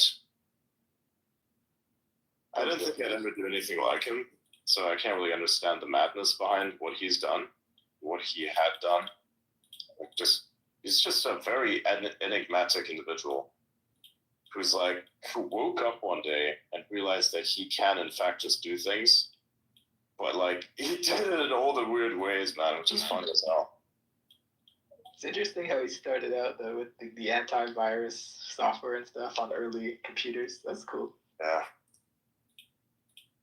I thought that was pretty fascinating. Mm-hmm. It's like one of the first major antiviruses out there that people bought. They said, you ever seen the movie Donnie Darko? Oh yeah, that was pretty good. Yeah, I like that movie actually. My friend in college, they said he looked like Jake Gyllenhaal, so we watched the movie, and yeah, he did actually kind of look like him.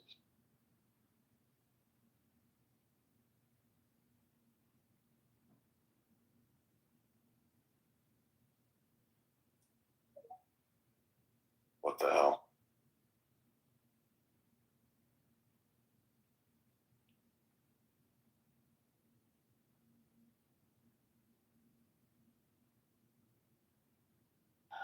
They're wondering what games are we all playing.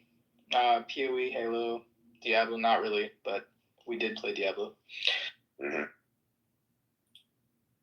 Mostly just PoE. Do you want to do a chess stream? What's that? Chess stream? Oh yeah, that was cool. That one time you were playing against Molson. That was pretty fun actually. Maybe if we can get Molson again, that'd be kind of fun to play against you. Adrian, do you want to play me? I would instantly get fucked. Yeah. I don't know about that, but no, I definitely would. I don't practice it much at all. And it also depends on how strategic somebody is. And I don't memorize any of the moves. I just do shit. Yeah, we could do chess 960. I have literally never played that one before. I could try it and see what happens, but I haven't tried it. Fisher random. Yeah. Yeah. Could be pretty cool. I mean. Yeah, he's playing it against Molson at the beginning of this show match. It was pretty cool.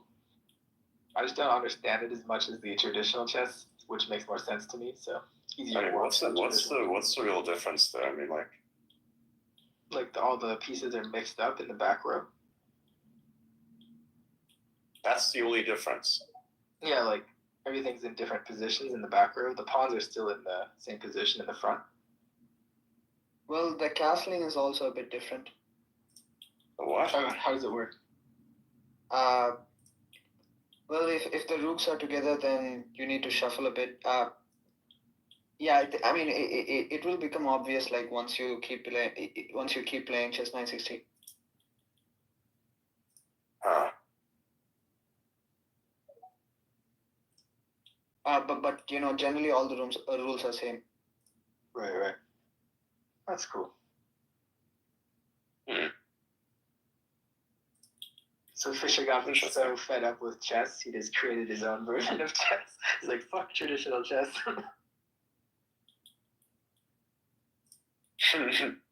He's a stubborn guy, yeah.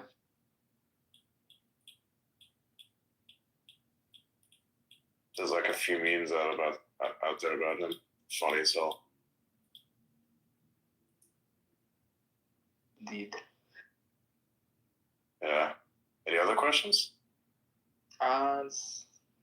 Looking right now, hold on.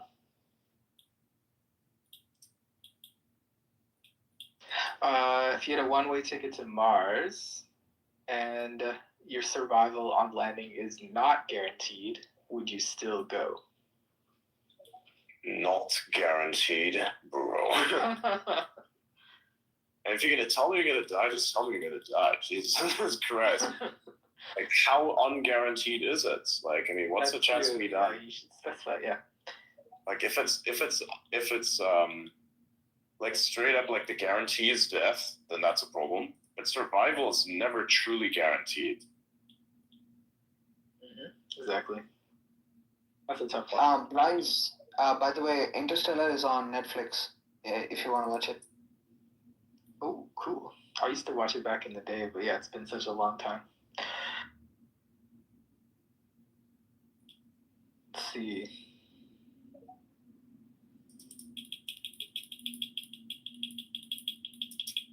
Whoa. Oh.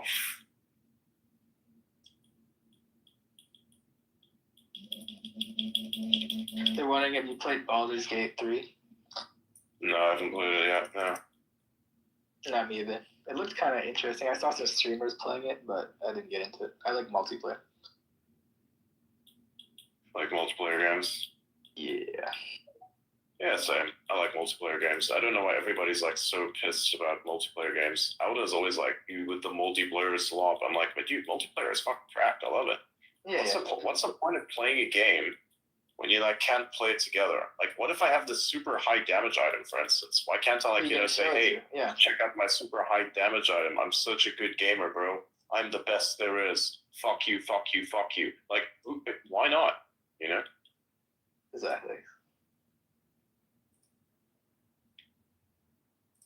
So yeah, multiplayer is like top for me. What else are they asking?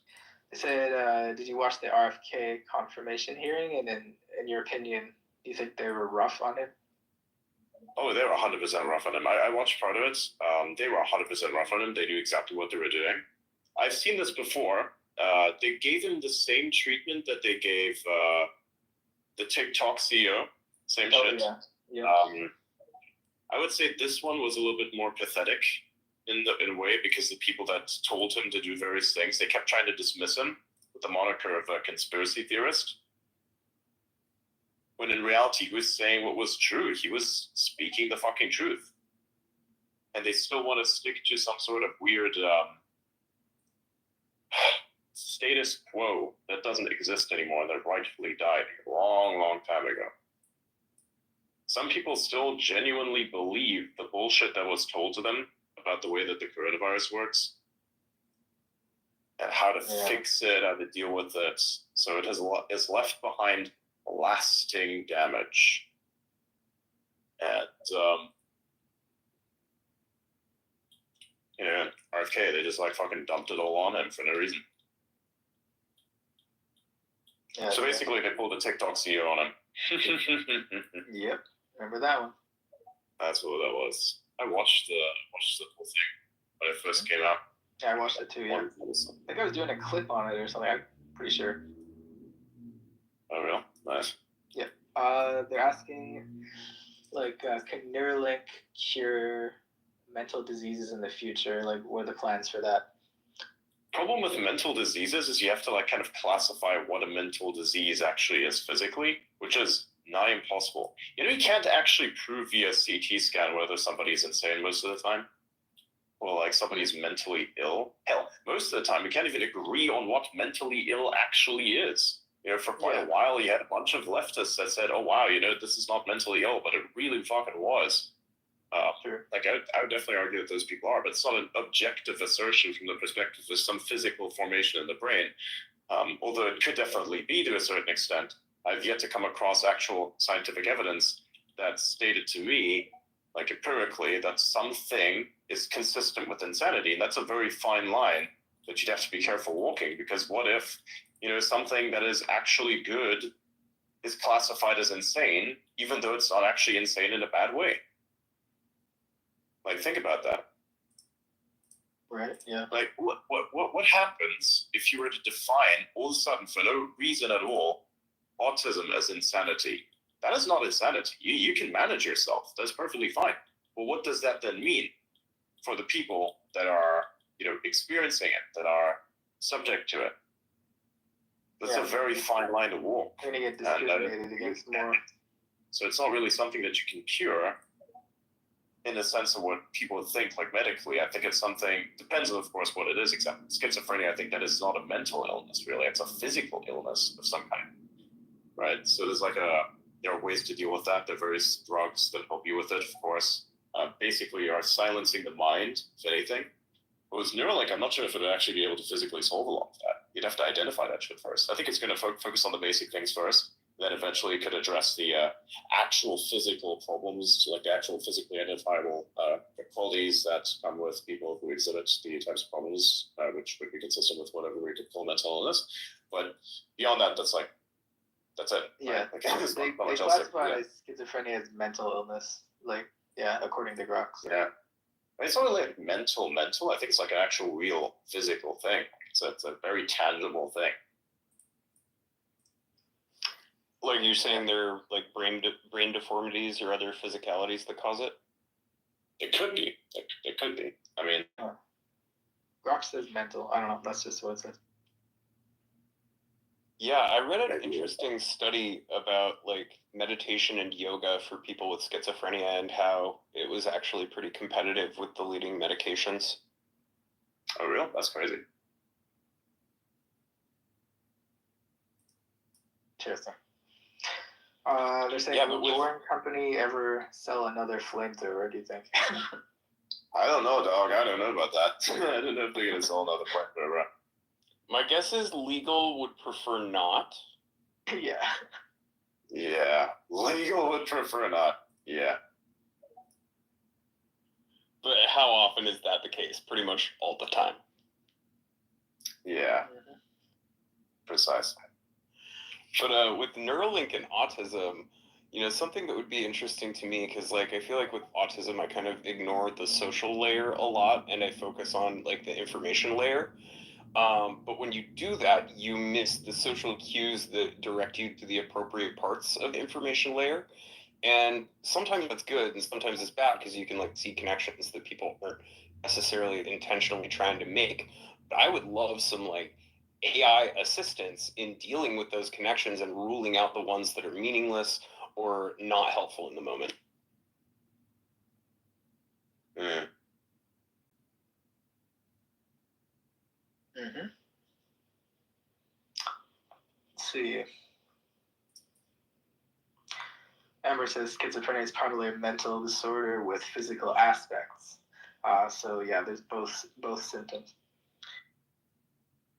It could be, yeah.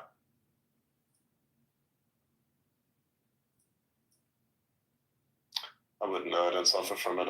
I don't suffer from it, fortunately. I can count myself lucky that I don't have that. That I'm not plagued by that, because that shit's insane.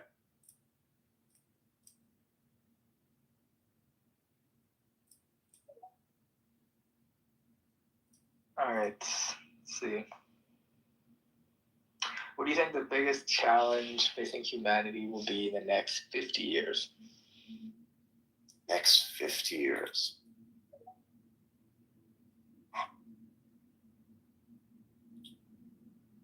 That's a difficult one. Because I don't think you can really tell what's going to happen in the next 50 years. 50 years. 50, 0, yeah.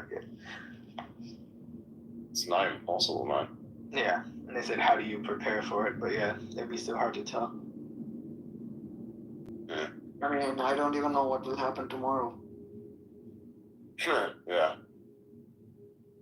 True. Another thing, they said, have you finally managed to watch ReZero, and what did you think about it? You guys also now. You guys too are trying to cook me for this. It's funny. I've watched parts of it. I mean, not parts of it. I've watched like up to episode 9. I'm a very busy person. That's the problem. Mm-hmm. Wait a minute. Oh. Thought for a second that you could actually upgrade those summon things. But yeah. They said, do you think Neuralink can help with social anxiety? I don't know. I don't think so. I mean, maybe. I guess it's possible.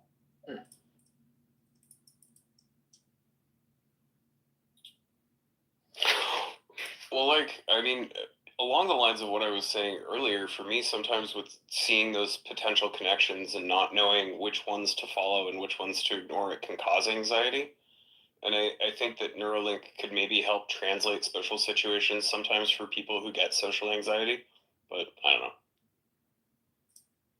know. That's an argument. Yeah. It's possible. I'd say it's possible.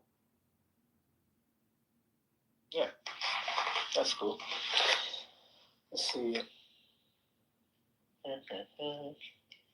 What about ADHD? They're asking the same kind of thing about ADHD. Could it help with that? I don't know.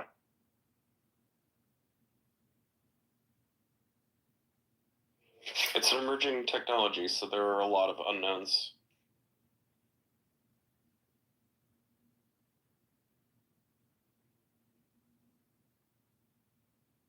True.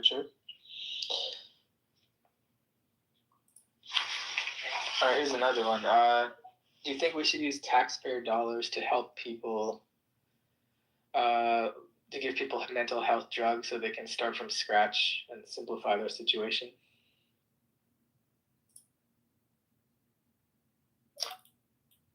I mean, it depends on what those drugs are. They're not all good. Many of them are quite problematic, actually. So when you mean start from scratch, like basically delete all their memories? I don't know. That's like Men in Black style thing. Delete all the memories. Wow. Huh. There's another thing. Do you think we'll ever have like a backup of our brains, and how close are we to that?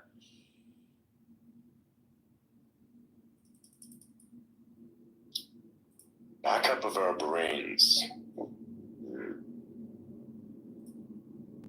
I think I asked a similar question in our group chat before. Yeah.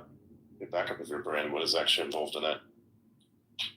It says that it can be implanted on robotic bodies or something, if you want to have a backup implanted. It would be like those stacks from fucking that Netflix show. I'm not sure if I've seen it. As a Netflix show that's called Altered Carbon. Okay. Oh, I love that show. The vibe It's so was good. perfect. The vibe was pretty good. It's like Blade Runner, but actually cracked. Like, it's kind of stupid. It was absolutely stupid in many ways, but pretty cool in some others.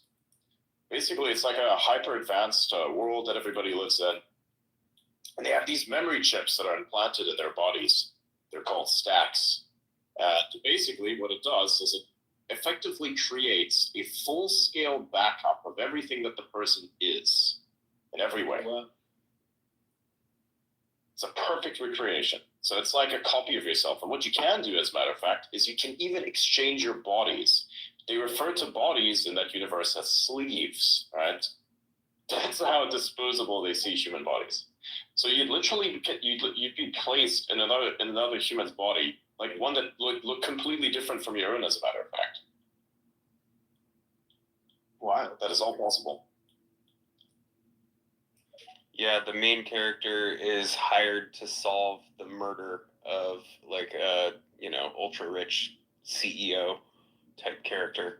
Because of his crimes that he's committed. Yeah.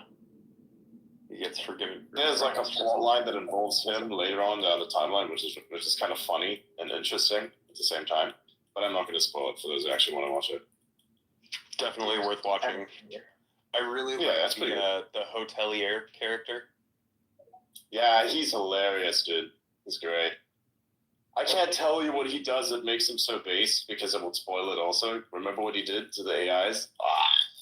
That fucking cheats.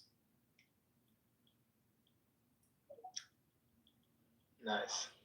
He's a cracked character in the show, man. 100%. There's kind of a similar one called Travelers. I think that one was on Netflix. It's about time travelers who are sending people back in time into the bodies of other people to alter the course of history and prevent cataclysmic events from occurring.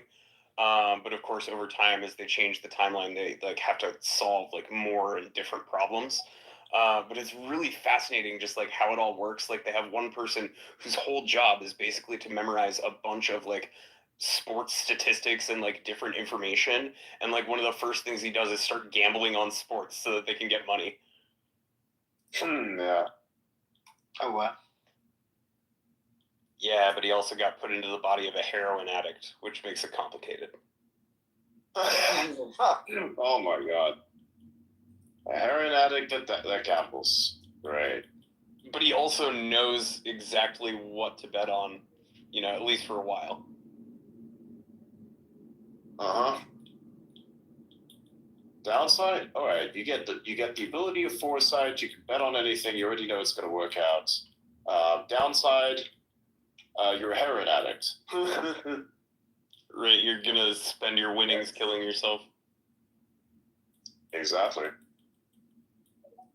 Imagine if an evil genie wanted to fuck people over. Damn, what? You know what I'm saying?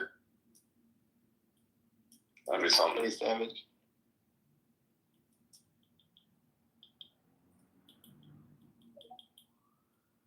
Yeah, congratulations, you're rich beyond your wildest dreams and addicted to multiple expensive substances that will also kill you. Remarkable, was it, sir?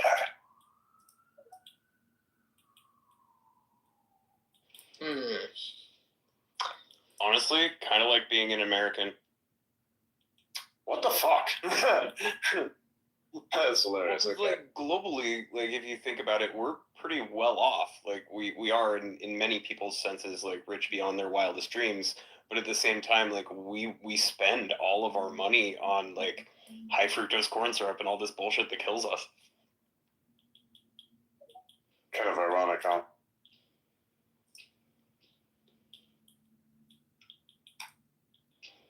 I mean, I think many are just not that knowledgeable of it. I wouldn't really hold it against people, to be honest. I think it's just effective not being unaware, not being aware, which I think is just because you trust people that you're supposed to actually, you should be able to trust, but they have done things that makes them fundamentally unworthy of that trust now. You know what I mean? That's the core problem. People will unquestionably trust almost any food that comes in a package. Yes, because they believe that the authorities are actually the authority that they're supposed to be, that protects the people, but it does not. So I can't even hold it against American people that they're unhealthy. The administrations just have to change and things have to be redone, and yeah, things need to get better, and then stuff can be very, very good.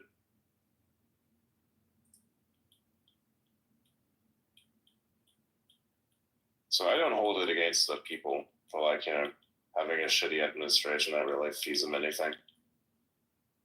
It's not really their fault,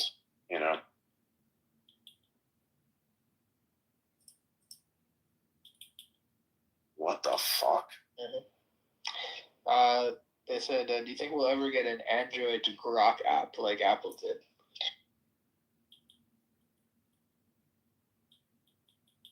Wait, what? Like a Grok standalone app? Will that ever come to Android? Yeah, I don't know. Maybe at some point, yeah. They'd have to.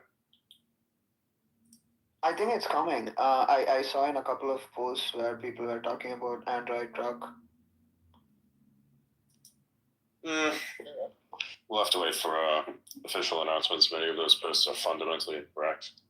I don't trust anything that tech people, like tech guru people, write. They're mostly full of shit.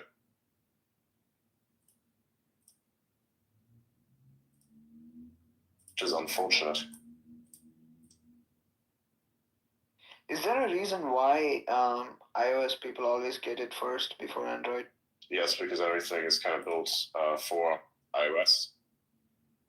Like, oh, what the fuck is with my mana, man? What the hell is this shit? What do you mean? The mana regen, like this, the ability to regen it is a lot. Like it's good, but like probably because you're not wearing your other chest piece. Why am I wearing this one? The temporalis. This is the mobility. Remember the mobility setup? All you have to do is swap it to your other chest piece, the Invictus. What Invictus would? You know the Grand Regalia with the multiple sockets. Yeah, it gives you the bonus for the soul cores. So you can either be teleport mode or you can be boss killer mode, right? The Grand Regalia is the one that's boss killer mode, and the teleport mode is the temporalis. Yeah. How's the boss killer mode again? Because you're gonna have like way more HP and more damage if you're gonna be using the Grand Regalia, and then if you want to teleport around in maps, you want to use the temporalis to like get around quick.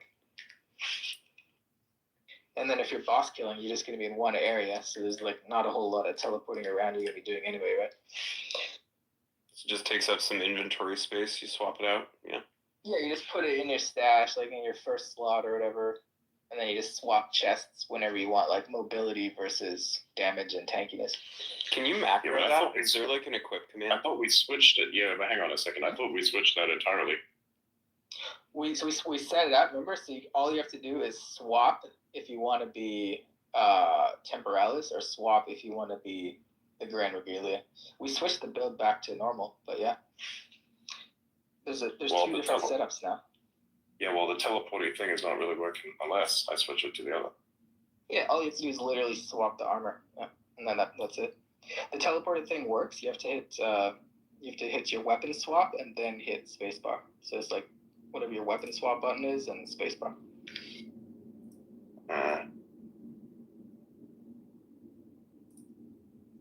Teleporting thing is fun.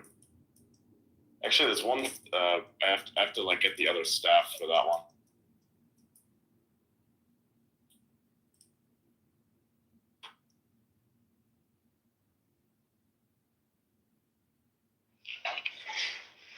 What was the Omen Crest shield for again? The shield, when you do your weapon swap, it has enough spirits, including the scepter plus the offhand, to give you the ability to teleport. So the idea is you just do the weapon swap, then you have teleport. Yeah, I didn't think I'm going to use the teleport, to be honest with you. Okay. Then everything's the same as long as you just swap the chest back. And that's going to give me like the super mana like before? Yeah, because you have way more, yeah. Turn on your clarity or whatever it's called.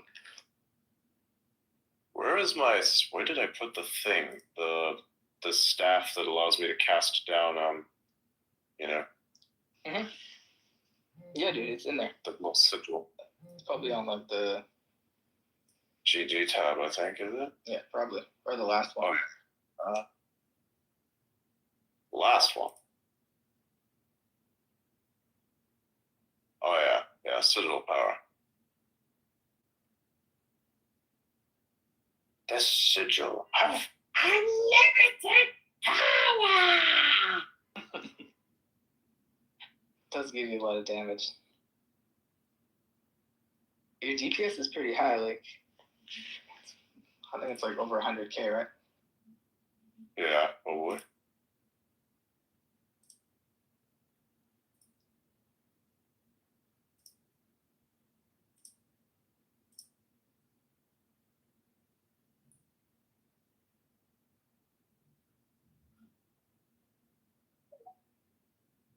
don't do curses for this? I mean, we can. I have a curse on my bar. We can. If you don't want to do a curse, you can just remove the whole blink thing on there because you don't want to be blinking anyway. You can just put a curse in place of that in your skill gems. Uh-huh.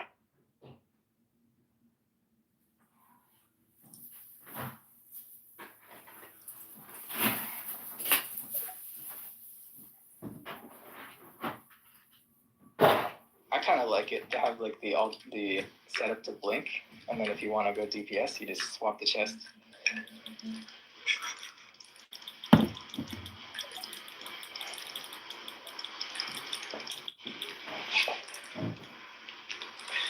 Alright, actually, let me get back to the thingy. Let's check the G. Is there anything else that's They're asking you if you played Apex Legends or Titanfall. Titanfall? I like that game. I've never played it, but I like it. It's cool. It had like a little slidey mechanic. I remember it was kind of fun. And Had some really crack shit in it. I really thought it was so cool. I liked the lore, and the gameplay design itself was fucking amazing. It was pretty cool. I played it back in the day, yeah.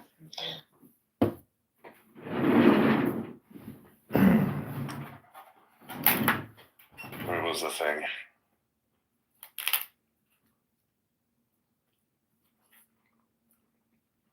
Oh, you're right.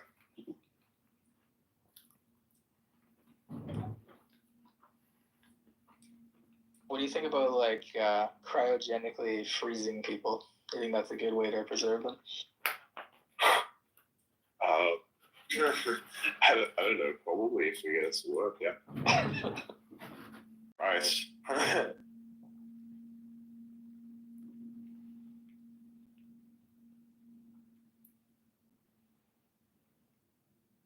They're saying people need to stop eating fast food. Yeah, that's true. Yeah.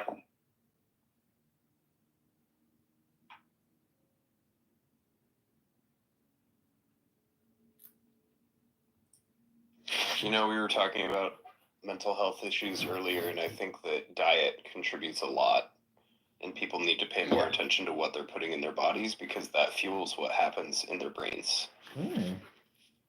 Diet makes you more depressed if you don't have a good enough diet, yeah.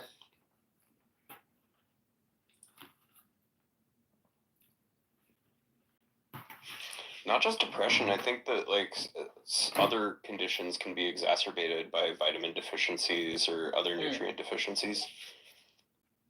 True, yeah.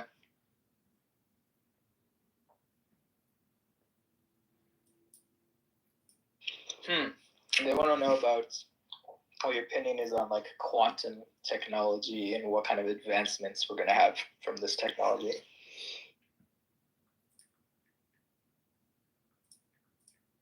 What kind of advancements we're gonna have? I mean, if it becomes real, that would be incredible. That would be awesome. Wait, hang on. What the fuck? Hang on.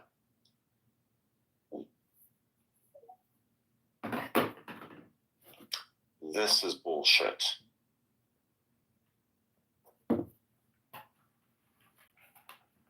I almost feel like quantum computing has become, it's like a buzzword that doesn't necessarily mean much without like actual like numerical backing as to what it's doing. Like how many calculations is it doing per second or per millisecond, or I don't know how it's measured, but it's like a boogeyman that people bring up, or you know, alternatively it's like, you know, this utopian thing.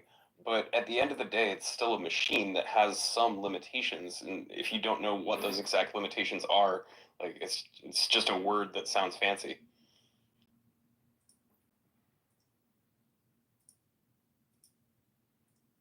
Yeah.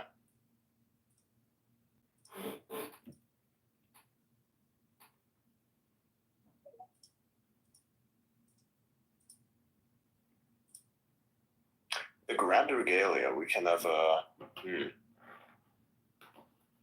Sounds like a big party.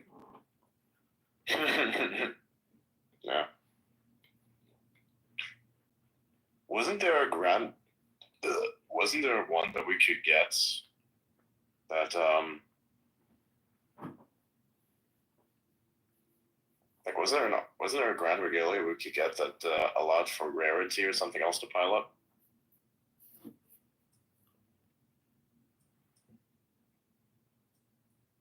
You know what I mean? Blythe? I think Blythe might have gotten knocked down to listener. Yeah, can you bring him back? Bruh. I actually think we can end this space here anyways, and we'll continue again tomorrow. There's not that much that's happening.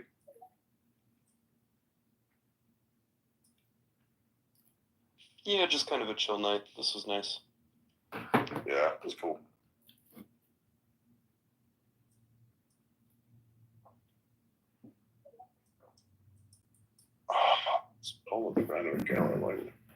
Yeah, hopefully I'll be able to participate more regularly now that I'm stationary.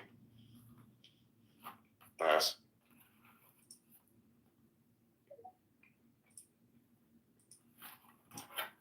Stationary man. You're a very stationary person, you know you are. You're incredible, but you really are. I'm really not, but for now, I'm staying put.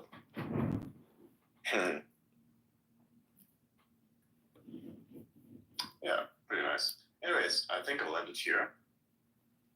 Whoa.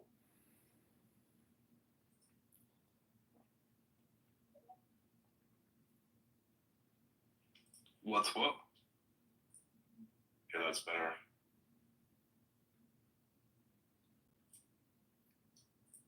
Looks good. Yeah, we'll end it here. Thank you all for coming. This was very, very fun. It was nice. Catch us again tomorrow.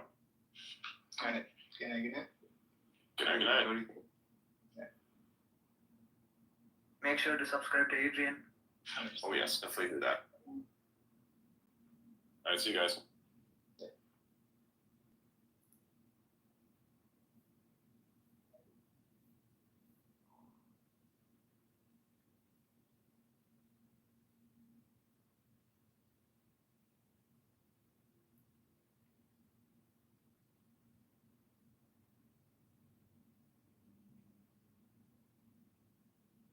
'64, he is going to prison. Certainly he's gotten back to LBJ. He is a man staring into the abyss. In his view, it is kill or be incarcerated for the rest of his life. It is Johnson who argues that Kennedy should go to Texas. It is Johnson who argues that the purpose of the trip to Dallas is to bind up the division in the Texas Democrat Party between the progressive wing run by Senator Ralph Yarborough, hated by LBJ, and the Bourbon conservative wing of the Democrat Party, as exemplified by Governor John Connally. How interesting that on the night before the assassination, Johnson goes to JFK's hotel room in Fort Worth and argues for a change in the motorcade that would put Senator Yarborough in the death car with John Kennedy and allow the governor, John Connally, later a Republican, by the way, the man responsible for talking Richard Nixon into abandoning the gold standard and into having wage and price controls, Nixon's probably his two greatest mistakes, into Johnson's car. And JFK refuses. You know the mechanics. Everybody's like, where's the documents? Trump signed the order last Tuesday. Explain to people the law, the 15 days, and what you've been told. You tried to say it earlier, you got cut off, about how many documents we're about to see and your breaking news on that. I guess the larger point here is that with the release of that audio, you have nailed one of the most important parts of the conspiracy. This confirms what my book shows. Mac Wallace's fingerprints are found on the 6th floor of the Texas School Book Depository building. Lyndon Johnson, as the Senate Majority Leader, takes the unprecedented step of appointing himself to the Subcommittee of Defense Appropriations. The Majority Leader never sits on the committee, but Johnson is on the committee where the secret black box budgets of the CIA are prepared and increased. Johnson is the paymaster for the CIA. The CIA's motive? They believe that the Bay of Pigs invasion is a disaster because of Kennedy. But the plan given to JFK, Alex, calls for 29 Panamanian flag fighter jets flown by Cuban pilots to provide air cover for the men storming the beach. The problem is that Charles Cable, the brother of Dallas Mayor Earl Cable, a Johnson crony, cancels that air cover for the men storming the beach, therefore causing the disaster. When Curtis LeMay goes to JFK and says there's only one way to save the day, and that is to send in the Air Force, Kennedy refuses. This is why Kennedy distrusts the CIA. Then secondarily, there's the myth of the the Cuban Missile Crisis. We were told in numerous movies that brave Jack and Bobby Kennedy faced down Nikita Khrushchev and he removed the missiles. We now know, because of declassified documents, 50 years later, we find out that they made a secret deal with Khrushchev to remove U.S. NATO missiles from Italy and Turkey in return for a pledge to remove the Cuban missiles from Cuba. In this upcoming data dump, the CIA's fate will be sealed. As you know, the law that was passed in the late 90s required the total release of all these classified documents in the first year of Donald Trump's presidency.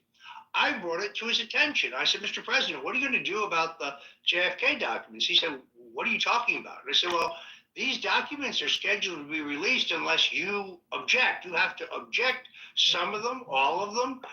But this date is fast approaching. He said, no, how come no one's mentioned this to me? I said, I don't know. Why don't you look into it? He came back to me and he said, well, you were right. I've got to make a decision about these documents. What do you think? I said, it's time to release everything. It's time for the American people to know. And at that point, it had been more than 50 years. He, in the end, released about 80% of the documents. What did we find? A number of interesting things. A memo from FBI Director J. Edgar Hoover to Lyndon Johnson saying that the KGB had conducted an exhaustive investigation into Kennedy's murder, and they had concluded that the ringleader was Lyndon Baines Johnson. We also learned that French intelligence had conducted an investigation, and they had concluded that the murderer, the ringleader of this conspiracy that involved the CIA, organized crime, Big Texas Oil, the banking interests opposed to Kennedy because he was for a silverback dollar, was the perp. We found Lee Harvey Oswald's 1099. Alex, he was on the payroll of the FBI. How was Trump convinced? Remember, he ordered them to release it, and they fought him on it 4 or 5 years ago. 5 years ago. Yeah, did I just hear you talking about how you convinced Trump to release this? I recommended releasing it all. I actually thought he was going to release it all. Then he released about 80% of it, holding back 20.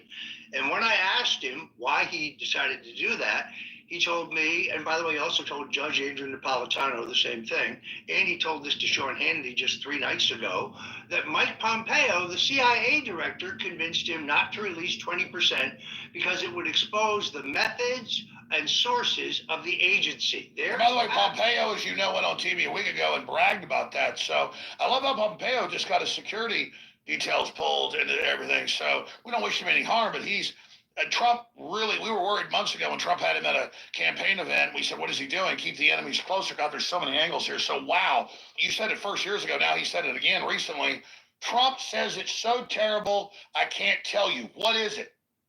It is that the CIA, that the U.S. government was a major player in the assassination of an American president. By the way, once again, he told my friend Judge Andrew Napolitano the exact same thing around the same time. So now you have the confirmation, which you provided, of Johnson's role. That's the supervisory role. He is, as E. Howard Hunt, the famous CIA operative who just coincidentally is on the ground in Dallas in Dealey Plaza, pops up later as one of the Watergate burglars. How about that? There's a coincidence.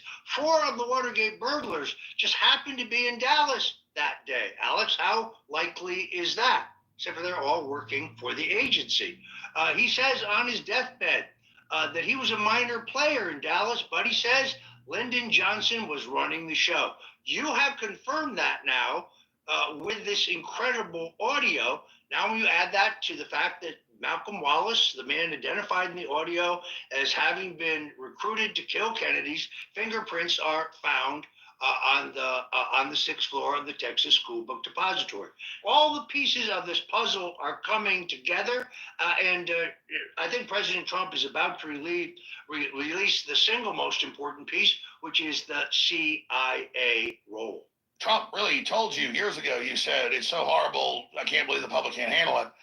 And this is really the great reveal. As the Bible says, nothing hidden will stay hidden.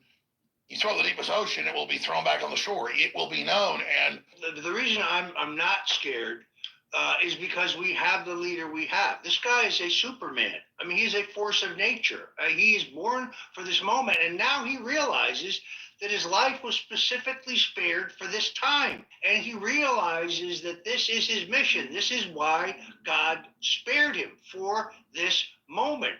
And this great reveal, the Kennedy assassination. We are, as you just said, a time where all truth will be revealed.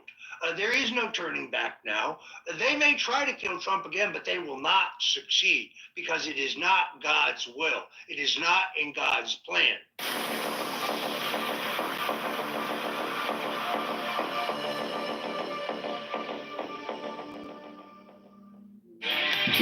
January 29th, 20.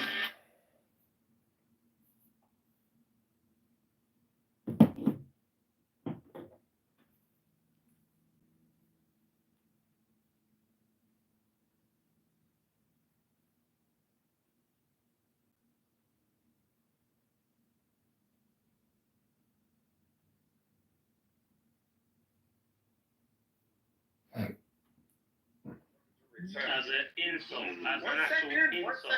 He felt like he could get a pass because he wouldn't call it a black person, but I don't need a pass. One second, in a derogatory way, shows that he has that mindset. He thinks that What mindset? nigger is a stupid, illiterate, inhuman Well, person. it is. That's why he felt it was appropriate to use the term. Whether he Less uses than. it to a white person, It is. Well, fuck up, brother. Jesus Christ, man. I don't want to say anything. He is a stupid person. Just shut your fucking mouth. Oh my God, you're British. Nobody wants to hear your stupid fucking accent. You shut up. God. Bitch. Who? What? Who said what? Stop Yeah, my she phone. will. Home. Yeah. Oh, I feel like, so B-Master, I have a question for you. Yeah, go ahead, because I'm leaving. Yeah, do you really think, knowing all that you've heard so far, do you really think that, like, I have, like, racist intent?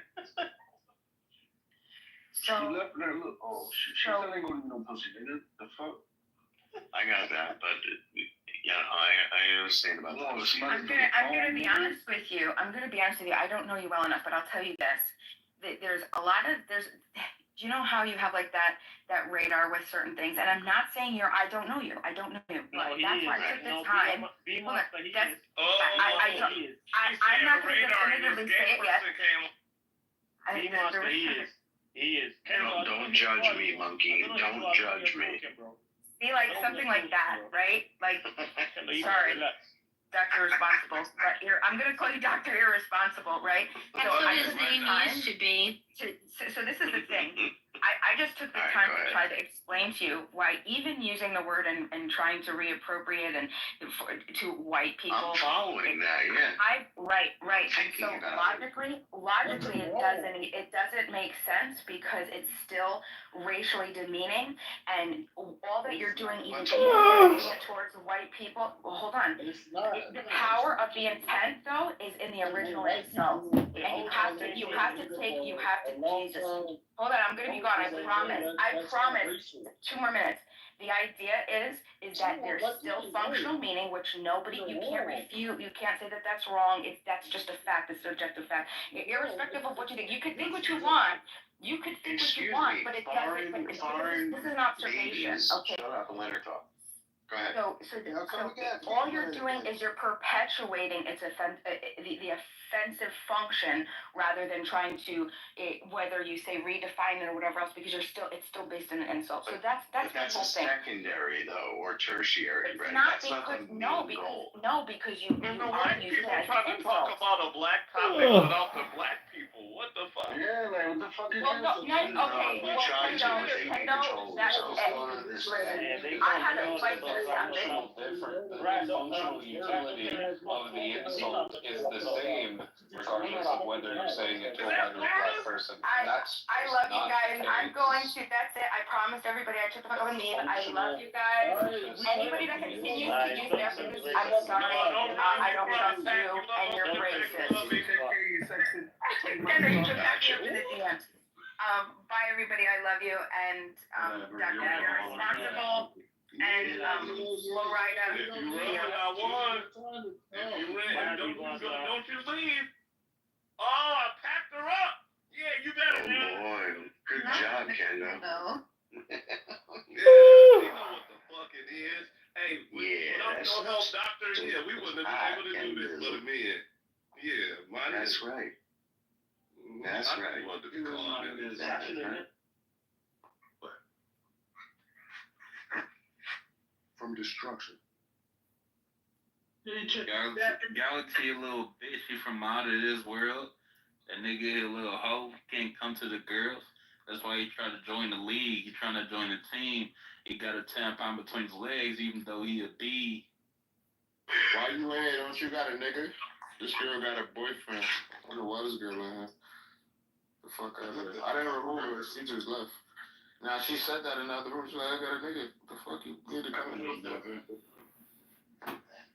Shit, she just left on her own shit.